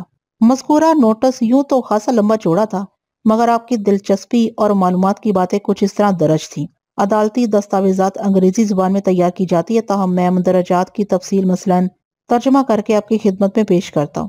میری موکلہ ساجدہ نے، جو کہ تمہاری منکوہہ ہے، مجھے بتایا ہے کہ ایسا 2 سال سے وہ اپنے مائکے میں رہ رہی ہے۔ تم نہ تو اسے اپنے ساتھ لے کر جاتے ہو، نہ ہی کوئی رابطہ رکھتے ہو۔ تمہاری رنجش اور ناراضی کا سبب بھی منظر عام پر نہیں آیا۔ ساجدہ، جو کہ تمہاری قانونی اور شرعی بیوی ہے، تم اس کی طرف سے اپنے فرائض سے غفلت برتنے کے مرتکب ہو رہے ہو۔ نہ صرف ساجدہ بلکہ تمہارے بچے بھی تمہاری شفقت اور محبت سے محرومی کی زندگی گزار رہے ہیں۔ تم اس قدر سنگ دل اور بے رحم ہو کہ آج تک 2 سال کا طویل عرصہ گزر جانے کے باوجود بھی تم نے پلٹ کر ان کی خبر نہیں لی کہ وہ کس حال میں ہیں، وہ زندہ بھی ہیں یا خدا نخواستہ۔ تم نہ صرف اپنے فرائض اور ذمہ داریوں سے کوتاہی برتنے کے قصوروار ہو، بلکہ تم نے نکاح کی روح کو بھی دھچا پہنچانے کی کوشش کی ہے۔ ساجدہ، اور تمہارے نکاح کے وقت نکاح نامے کے کالم نمبر 20 میں کچھ اہم باتیں درج کی گئی تھی، یعنی خدا نخواستہ بصورت نچا کی مبلغ 300 روپیہ یعنی کہ 300 ماہوار برائے نان و نفقہ ادا کرنا طے پایا ہے۔ نکاح نامے پر دستخط کر کے تم نے اس معاہدے کی پابندی کا اقرار کیا تھا، مگر مصدقہ اطلاعات و معلومات کے مطابق تم میاں بیوی کے درمیان عرصہ 2 سال سے نچاکی کی صورتحال قائم ہے، لیکن معاہدے کی روح سے تم نے ابھی تک ایک پیسہ بھی ساجدہ کو نہیں دیا، گویا 300 روپیہ ماہوار کے حساب سے گزشتہ 2 سال میں 7,200 روپے تم پر واجب الادا ہیں۔ یہ تو ساجدہ کا قانونی حق ہے۔ ازیں علاوہ تمہارے دونوں بچے بھی تمہاری ذمہ داری ہیں، تم ان کی کفالت کے لیے قانوناً و شرعاً پابند ہو۔ ان کے اخراجات کے ذیل میں گزشتہ 2 سال کا موٹا موٹا حساب بھی لگایا جائے تو تمہاری طرف 7,800 روپے نکل آتے ہیں۔ اس طرح کل رقم ملا کر مبلغ 15,000 روپے بن جاتی ہے، جو ہر حال میں تمہیں ادا کرنا ہے۔ مجھے بتایا گیا ہے کہ کچھ عرصہ قبل تم نے چاندنی نامی ایک لڑکی سے شادی بھی رچا لی ہے، جس کے ساتھ آج کل تم سعید منزل والے فلیٹ میں رہ رہے ہو۔ یہ شادی کر کے تم نے مسلم آئلی اور قوانین مجریہ 1961 عیسوی کی کھلی خلاف ورزی کی ہے۔ ازروئے متذکرہ بالا قوانین، کوئی بھی شخص پہلی بیوی کی موجودگی میں اس کی مصدقہ قانونی اجازت کے بغیر دوسری شادی نہیں کر سکتا، اور جو اس فعل کا مرتکب ہوگا اسے بمطابق قانون سزا دی جائے گی۔ ساجدہ کی زبانی مجھے یہ بھی معلوم ہوا کہ اس کے بارہا مطالبات کے باوجود بھی تم نے ابھی تک اس کے مہر کی رقم مبلغ 20,000 روپے ادا نہیں کی۔ تمہارے یہ جرم بھی ناقابل معافی ہیں۔ اگر ان 20,000 کو اول ذکر 15,000 میں جوڑ لیا جائے تو تمہاری جانب واجب الادا رقم کا تخمینہ 35,000 روپے بن جاتا ہے۔ اس وقت تم ایک ایسی کشتی میں سوار ہو جس کے پیندے میں 20 سوراخ موجود ہیں، لہٰذا اس نوٹس کے ذریعے تمہیں مطلبہ کیا جاتا ہے کہ عرصہ 15 یوم کے اندر درج بالا رقم ادا کر دو، ورنہ میری موکلہ عدالت کا دروازہ کھٹکھٹانے پر مجبور ہو جائے گی، اور تمہیں اتنا تو معلوم ہوگا ہی کہ جب عدالت کے دروازے پر دستک دی جاتی ہے تو پھر کیا ہوتا ہے۔ عقل مند کے لیے اشارہ ہی کافی ہوتا ہے۔ حنیف کے سکون کو تہ و بالا کرنے کے لیے یہ نوٹس اکسیر کی حیثیت رکھتا تھا۔ مجھے امید تھی کہ نوٹس وصول کرتے ہی وہ سیدھا فرید عثمانی کے پاس جائے گا اور کسی اپائے کی درخواست کرے گا۔ پہلے 4 مشترکہ موکلین کے حوالے سے میں اسے مجموعی طور پر 2,30,000 روپے کی ادائی کا نوٹس روانہ کر چکا تھا۔ اب ساجدہ والے 35,000 روپے ملا کر کل رقم 2,65,000 روپے ہو گئی تھی، تاہم وہ اول ذکر رقم کی حقیقت سے انکاری تھا۔ اب دیکھنا یہ تھا کہ آخری ذکر رقم کے نوٹس پر وہ کیا رد عمل ظاہر کرتا ہے۔ 2 روز بعد سیکنگ شپنگ کمپنی کا چوکیدار انور خان گھبرایا ہوا میرے دفتر میں داخل ہوا اور چڑھی ہوئی سانسوں کے درمیان بتایا، وکیل صاحب غضب ہو گیا۔ کیا قیامت ٹوٹ پڑی خان صاحب؟ میں نے معتدل لہجے میں دریافت کیا۔ آپ نے بالکل صحیح فرمایا وکیل صاحب، وہ آنکھیں پھیلاتے ہوئے بولا، ہم پر جو بھی ٹوٹا وہ قیامت کے موافق ہی تو تھا، مگر ہوا کیا؟ ہوا یہ ہے وکیل صاحب، وہ تھوک نگلتے ہوئے بولا، کل رات کو ہم ڈیوٹی سے فارغ ہو کر اپنے گھر جا رہا تھا۔ ہمارا گھر ادھر سلطان آباد میں ہے۔ گھر کیا ہے، بس ایک جھگی مافی کوارٹر ہے۔ ہم پیدل ہی گھر جاتا ہے۔ تو ہم بتا رہا تھا، کل رات جب ہم پولو گراؤنڈ کے نزدیک پہنچا تو کچھ گنڈا لوگوں نے ہم کو گھیر لیا۔ ایک لمحے کو وہ سانس ہموار کرنے کی خاطر رکا، پھر بات جاری رکھتے ہوئے بولا، وہ 3 گنڈا لوگ بہت خطرناک صورت والا تھا۔ وہ ہم کو پکڑ کر پولو گراؤنڈ کے ایک تاریک کونے میں لے گیا، وہ جدھر چھوٹا سا پانی کا تالاب بنا ہوا ہے جس پر لکڑی کا پل بھی ہے۔ وہاں پہنچتے ہی وہ ہم کو مارنے لگا، پھر مارتا ہی چلا گیا۔ ہم مار کھاتا رہا اور پوچھتا رہا، وہ کھانا خراب کا بچہ تم ہم کو کیوں مارتا؟ وہ مارتے مارتے بولا، ضرور بتائے گا لیکن پہلے مارے گا۔ وہ عجیب خنزیر کا بچہ تھا۔ ہم نے سنا اور دیکھا جو بھی کسی کو مارتا وہ پہلے بتاتا کہ کیوں مارتا، مگر وہ تینوں عجیب کھوپڑی کا مالک تھا، بولا پہلے مارتا بعد میں بتاتا۔ خیر جب وہ میں مارنے کا کوٹا پورا کر چکا تو ہم سے بولا، ہاں پوچھو آپ کیا پوچھتا ہے؟ ہم نے پوچھا، خدائی خوار بتاؤ ہم کو کیوں مارتا؟ وہ بولا، ایک بات بتاؤ خان صاحب۔ ہم نے کہا پوچھو کیا بات پوچھتا؟ اس نے پوچھا، تمہارے خیال میں 20,000 زیادہ قیمتی یا جان؟ ہم نے الو کے موافق آنکھیں گھمایا جواب دیا، جان سے قیمتی کوئی چیز نہیں، لیکن تم ہم سے یہ سوال کیوں پوچھتا؟ اس نے ہمارے سوال کا جواب نہیں دیا اور ہم کو ڈرانے والے انداز میں کہا، اگر تمہارا نظر میں جان زیادہ قیمتی تو پھر اپنے 20,000 کو بھول جاؤ، ورنہ آج تو ہم نے تمہارا تھوڑا مرمت شرمت کیا ہے، کل کو تمہارا نرخرا بھی کاٹ سکتا ہے۔ ہم نے پوچھا، تم ایسا کیوں کرے گا؟ وہ بولا، اس لیے کرے گا کہ تم ہمیں ایسا کرنے پر مجبور کرے گا۔ ہماری سمجھ میں کچھ نہیں آیا، اس لیے ہمیں ایک جھانپڑ رسید فرمایا۔ غصے سے بولا، تم نے حنیف کو جو 20,000 روپے دیا تھا اس کو فراموش کر دو اور وکیل کے دفتر کے چکر لگانا بھی بند کر دو، ورنہ کسی گٹر میں سے تمہارا گردن کٹا لاش برآمد ہوگا۔ طولانی بیان ختم کرنے کے بعد وہ دیدے گھماتے ہوئے مجھ سے مستفسر ہوا، وکیل صاحب اس کا مطلب کیا ہوا؟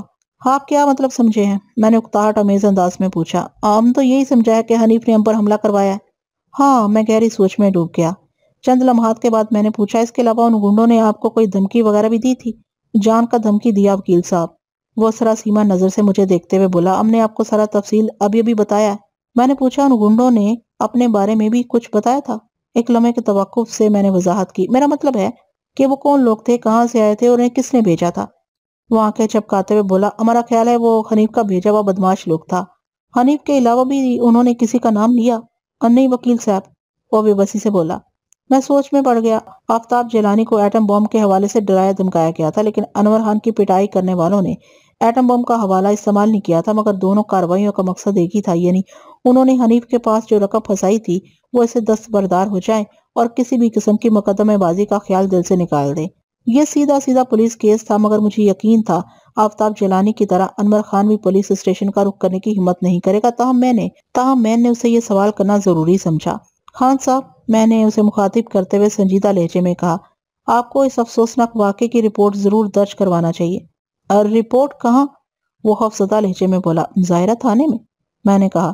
وہ کانوں کو ہاتھ لگاتے ہوئے بولا، وکیل صاحب خدا کا خوف کریں، ہمارا چھوٹا بچہ ہے، یہ گنڈا لوگ بہت خطرناک ہوتا ہے، ہمارا پولیس ان کا کچھ نہیں بگاڑ سکتا، پولیس تو خود ان خدائی خواروں کے ساتھ ملا ہوا ہے، اگر ہم نے تھانے میں ان کے خلاف رپورٹ درج کروایا تو وہ ہمارا جینا حرام کر دے گا۔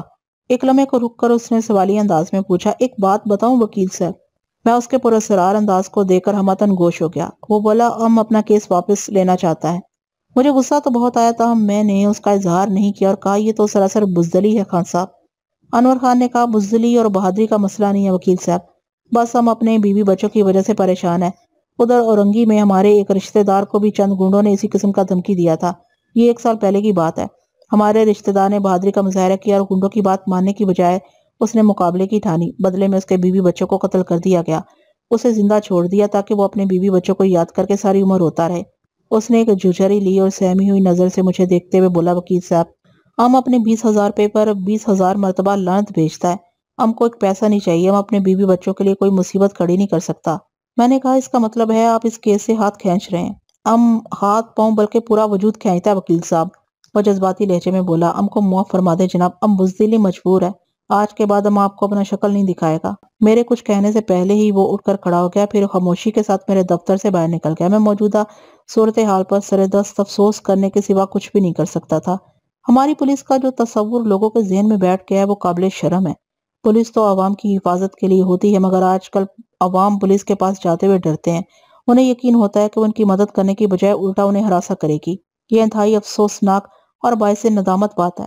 موجودہ صورتحال یہ تھی کہ حنیف کے خلاف مقدمہ ابھی عدالت میں دائر نہیں ہوا تھا اور میرے موکلین میں سے 2 افراد اس معاملے سے دستبردار ہو گئے تھے، باقی 2 یعنی ناصر اور شاہد حسین کافی دنوں سے میرے رابطے میں نہیں تھے۔ میں ان کی طرف سے فکر مند تھا، ممکن ہے انہیں بھی اسی قسم کی دھمکیاں دی گئی ہوں اور انہوں نے مجھے بتائے بغیر ہی اس کیس سے کنارہ کشی اختیار کر لی ہو۔ اگر ایسا تھا تو یہ اور بھی زیادہ تشویشناک صورت تھی۔ میں نے فیصلہ کیا کہ آئندہ روز فون پر شاہد حسین سے بات کروں گا۔ میرے پاس ساجدہ کا فون نمبر لکھا ہوا ہے اور شاہد ساجدہ کا پڑوسی تھا، مگر شاہد کو فون کرنے کی ضرورت نہیں پڑی۔ دوسرے روز وہ دونوں میرے دفتر میں موجود تھے۔ رسمی لیک کے بعد میں نے ان دونوں کو باری باری دیکھا اور کہا، 2 پنچھی تو اڑ گئے، اب تم 2 باقی بچے۔ ان دونوں نے مانی خاص نظروں سے ایک دوسرے کو دیکھا، پھر ناصر نے مجھ سے مخاطب ہو کر پوچھا، آپ کیا کہنا چاہتے ہیں بگ صاحب؟ میں نے سوال کے جواب میں انہیں مختصراً آفتاب جیلانی اور انور خان کو پیش آنے والے واقعات کے بارے میں بتایا۔ پوری بات سننے کے بعد شاہد حسین نے کہا، بیگ صاحب ہمیں بھی اس قسم کی دھمکی دی گئی ہے، تاہم ہم 1 انچ بھی پیچھے نہیں ہٹیں گے، میں ایسی گیدڑ ببکیوں میں آنے والا نہیں ہوں۔ ناصر نے کہا، وکیل صاحب میں ایسے علاقے میں رہتا ہوں جہاں ایٹم بم گھسنے کی جرات نہیں کر سکتا، وہاں بہت سے میرے ایسے ہمدرد موجود ہیں جو ایٹم بم کا فیوز نکالنے کا گر جانتے ہیں۔ تم دونوں کے حوصلے قابل قدر ہیں، میں نے تعریفی انداز میں کہا۔ شاہد حسین نے کہا، یہ بات ایٹم بم اور اس کے حمایتیوں کو بھی اچھی طرح معلوم ہے کہ وہ ہمارا کچھ نہیں بگاڑ سکتے، اس لیے ہمیں محض خالی ہولی دھمکی دی گئی، ورنہ آفتاب جیلانی اور انور خان کی طرح ہمارے ساتھ بھی کچھ ہو سکتا تھا۔ بہرحال آپ ہماری طرف سے مطمئن رہیں، ناصر نے تسلی آمیز انداز میں کہا، ہم آپ کے ساتھ ہر قسم کا تعاون کریں گے، قانونی مار مارنا آپ کا کام ہے۔ میں گہری سوچ میں ڈوب گیا۔ شاہد نے پوچھا، بیگ صاحب آفتاب جیلانی اور انور کے الگ ہو جانے سے ہمارا کیس کمزور تو نہیں ہو جائے گا؟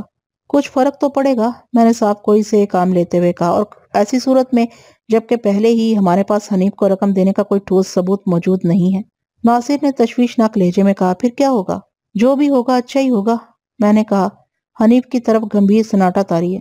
اس نے ابھی تک اپنے وکیل کے توسط سے میرے نوٹس کا جواب ہی نہیں دیا. لگتا ہے کہ اب ہمیں اپنی کارروائی تیز کر دینا چاہیے. شاہد نے پوچھا بیگ صاحب ساجدہ والے معاملے کا کیا ہوا؟ میں نے ساجدہ والے معاملے کے سلسلے میں حنیف کو ایک سخت قسم کا نوٹس روانہ کر دیا. اس کے جواب کا انتظار ہے. اس کیس میں تو اچھی خاصی جان ہے نا؟ شاہد نے استفسار کیا. ہاں وہ خاصا توانا اور جاندار کیس ہے. میں نے کہا حنیف کے لیے بہت بڑی مصیبت کھڑی ہونے والی ہے. ناصر نے جھلائے ہوئے لہجے میں کہا وہ مردود کسی بھی حوالے سے قابو میں آئے مجھے بہت خوشی ہوگی. آپ لوگ اطمینان رکھیں. میں نے ٹھہرے ہوئے لہجے میں کہا وہ بچ کر کہیں نہیں جاتا. میں نے اس کے گرد جال پھیلا دیا ہے. شاہد حسین نے پوچھا بیگ صاحب آپ نوٹس کے جواب کا انتظار کب تک کریں گے؟ کون سے نوٹس کے جواب کا؟ میں نے پوچھا. میں نے کہا ساجدہ والے یا آپ دونوں کے معاملے والے نوٹس کا؟ دونوں کا بتا دیں. میں نے بتایا حالات و واقعات سے میں نے اندازہ لگایا کہ وہ رقم فراڈ سے متعلق نوٹس کا جواب دینے کے موڈ میں نہیں ہے ورنہ اب تک اس کے وکیل کی جانب سے کوئی نہ کوئی جواب موصول ہو چکا ہوتا. حنیف اس سلسلے میں ایٹم بم کا استعمال کر البتہ. میں نے ایک لمحے کو توقف کیا پھر بات کو آگے بڑھاتے ہوئے کہا ساجدہ کے حوالے سے نوٹس اس کی راتوں کی نیند اور دن کا سکون برباد کر دے گا. میرا خیال ہے کہ 8-10 روز میں اس کا مثبت یا منفی رد عمل سامنے آ جائے گا. ٹھیک ہے ناصر نے فیصلہ کن لہجے میں کہا پھر ہم 10 روز بعد آپ کے پاس آئیں. اس دوران میں ہمیں اگر کچھ کرنا ہو تو بتا دیں. ان کے کرنے کا کوئی خاص کام تو نہیں تھا پھر بھی میں نے چند مفید ہدایات دے کر انہیں رخصت کر دیا. وقت جو آگے بڑھ رہا تھا حالات ایک نئی کروٹ لے رہے تھے. آفتاب جیلانی اور انور خان کی علیحدگی نے اگرچہ رقم فراڈ والے معاملے کو تھوڑا کمزور کر دیا تھا تاہم مجھے امید تھی کہ ایٹم بم کبھی کھل کر سامنے نہیں آئے گا. وہ ایک موسٹ سینئر اور ممتاز صحافی کے قتل میں ملوث تھا. اس کے 2 ساتھی سلو اور راجہ قانون کی گرفت میں تھے. ایسی صورتحال میں ایٹم بم زیادہ ہاتھ پاؤں پھیلانے کی پوزیشن میں نہیں تھا. مجھے تو یہ شک بھی تھا کہ حنیف نے میرے موکلین کو خوفزدہ کرنے کے لیے ایٹم بم کا کارڈ کھیلا تھا. اس بات کے قوی امکانات تھے کہ حنیف نے عام قسم کے گنڈوں کو کچھ رقم دے کر یہ کارروائی کروائی ہو اور ایٹم بم کا نام محض اس لیے استعمال کیا ہو کہ اس کی دہشت سے فائدہ اٹھایا جا سکے. پچھلے کئی ماہ سے ایٹم بم کی بربریت اخبارات کی زینت بنی ہوئی تھی اور اس کے نام کا خاصا شورا ہو رہا تھا. ہمارے معاشرے میں جرائم پیشہ افراد کی باقاعدہ حوصلہ افزائی کی جاتی ہے. چاندنی کی عمر 25 سال سے متجاوز نہیں تھی. وہ اس میں بامسمہ کی ایک یادگار مثال تھی. وہ کچھ دیر تک اضطراری انداز میں اپنے ہاتھوں کی انگلیاں مروڑتی رہی پھر قدرے پریشان لہجے میں بولی مرزا امجد بیگ آپ ہی ہیں نا؟ میں نے زیر لب مسکراتے ہوئے اس بات میں جواب دیا. پھر پوچھا آپ کس سلسلے میں مجھ سے مشورہ کرنے آئی ہیں؟ وہ تعامل کرتے ہوئے بولی آپ مجھے پہچانے نہیں؟ میں نے دانستہ جھوٹ بولا بالکل نہیں. شاید ہم آج پہلی مرتبہ مل رہے ہیں. حالانکہ مجھے اندازہ ہو گیا تھا کہ وہ حنیف کی دوسری بیوی چاندنی تھی کیونکہ اس کے ہاتھ میں نے اپنے دفتر کا مخصوص لفافہ دیکھ لیا تھا. یہ وہی لفافہ تھا جس کے اندر میں نے حنیف کو ساجدہ سے متعلق نوٹس بھیجا تھا. پھر میں چاندنی کی خوبصورتی کے قصے بھی سن چکا تھا. چاندنی اور ساجدہ میں بتفریق حسن و جمال وہی تفاوت تھی جو زمین اور آسمان کے درمیان حائل ہے. وہ قدرے چھپے ہوئے لہجے میں بولی آپ ٹھیک کہتے ہیں ہم آج پہلی بار مل رہے ہیں مگر میرا خیال تھا چاندنی کے حوالے سے آپ فوراً سمجھ جائیں گے. خیر وہ ایک لمحے کو متوقف ہوئی پھر بتایا میں حنیف کی بیوی چاندنی ہوں. ہم سعید منزل پر ایک فلیٹ میں رہتے ہیں. میں نے مصنوعی حیرت کا اظہار کرتے ہوئے کہا اچھا تو آپ وہ چاندنی ہیں. کہیے کیسے آنا ہوا؟ مجھے آپ سے ایک قانونی مشورہ چاہیے. قانونی مشورہ؟ میں قانونی مشوروں کے لیے ہی یہاں بیٹھا ہوں. میں نے ٹھہرے ہوئے لہجے میں کہا فرمائیے میں آپ کی کیا خدمت کر سکتا ہوں؟ وہ متعامل انداز میں بولی ویسے اصولی طور پر تو مجھے کسی دوسرے قانونی مشیر کے پاس جانا چاہیے تھا مگر معلوم نہیں کیا بات ہے میں غیر ارادی طور پر آپ کے پاس چلی آئی ہوں. مجھے لاشعوری طور پر امید ہے کہ آپ مجھ سے تعاون کریں گے. مخالف کیمپ کا سب سے زیادہ ہم فرد خود چل کر میرے پاس آیا تھا. میں بھلا عدم تعاون جیسی بد اخلاقی کا مظاہرہ کیسے کر سکتا تھا؟ میں نے پیشہ ورانہ خوش دلی سے کہا آپ مجھ سے کس سلسلے میں تعاون چاہتی ہیں؟ اس نے ہاتھ میں پکڑا ہوا لفافہ میرے سامنے میز پر رکھ دیا اور بولی یہ نوٹس آپ کی طرف سے حنیف کو بھیجا گیا ہے. میری پریشانی کا سبب یہی نوٹس ہے. معاف کیجیے گا میں نے زیر لب مسکراتے ہوئے کہا اس نوٹس کا مواد تو حنیف کا سکون برباد کر سکتا تھا مگر پریشان آپ ہو رہی ہیں. وہ بجھے ہوئے لہجے میں بولی وہ بھی سخت پریشان ہے بلکہ اس کی پریشانی ہی مجھے اس راز تک پہنچایا ہے جو اس نوٹس میں بیان کیا گیا ہے. پھر تفصیل میں جاتے اس نے بتایا کہ حنیف پچھلے 1 ماہ سے خاصا پریشان نظر آنے لگا تھا. اس نے شوہر کی پریشانی کی وجہ جاننی چاہی مگر وہ مختلف ہیلو بہانوں سے ٹالتا رہا. اس صورتحال نے چاندنی کے اندر تجسس کے جذبے کو ابھارا اور وہ اس کے کاغذات کھنگوڑنے لگی. اسی کوشش میں وہ نوٹس اس کے ہاتھ لگ گیا. نوٹس کے مندرجات پڑھنے کے بعد اس کے ہوش اڑ گئے اور آج وہ حنیف کے علم میں لائے بغیر سیدھی میرے پاس پہنچ گئی تھی. وہ اپنی حرکات و سکنات اور چہرے کے تاثرات سے اتنی پرگندہ خیال دکھائی دے رہی تھی کہ مجھے مجبوراً اسے سوال کرنا پڑا اس نوٹس میں درج حقائق سے آپ کی پریشانی کا کیا تعلق ہے؟ تعلق؟ وہ گھائل نظروں سے مجھے دیکھتے ہوئے بولی. پھر سوال کیا وکیل صاحب ایک بات سچ سچ بتائیں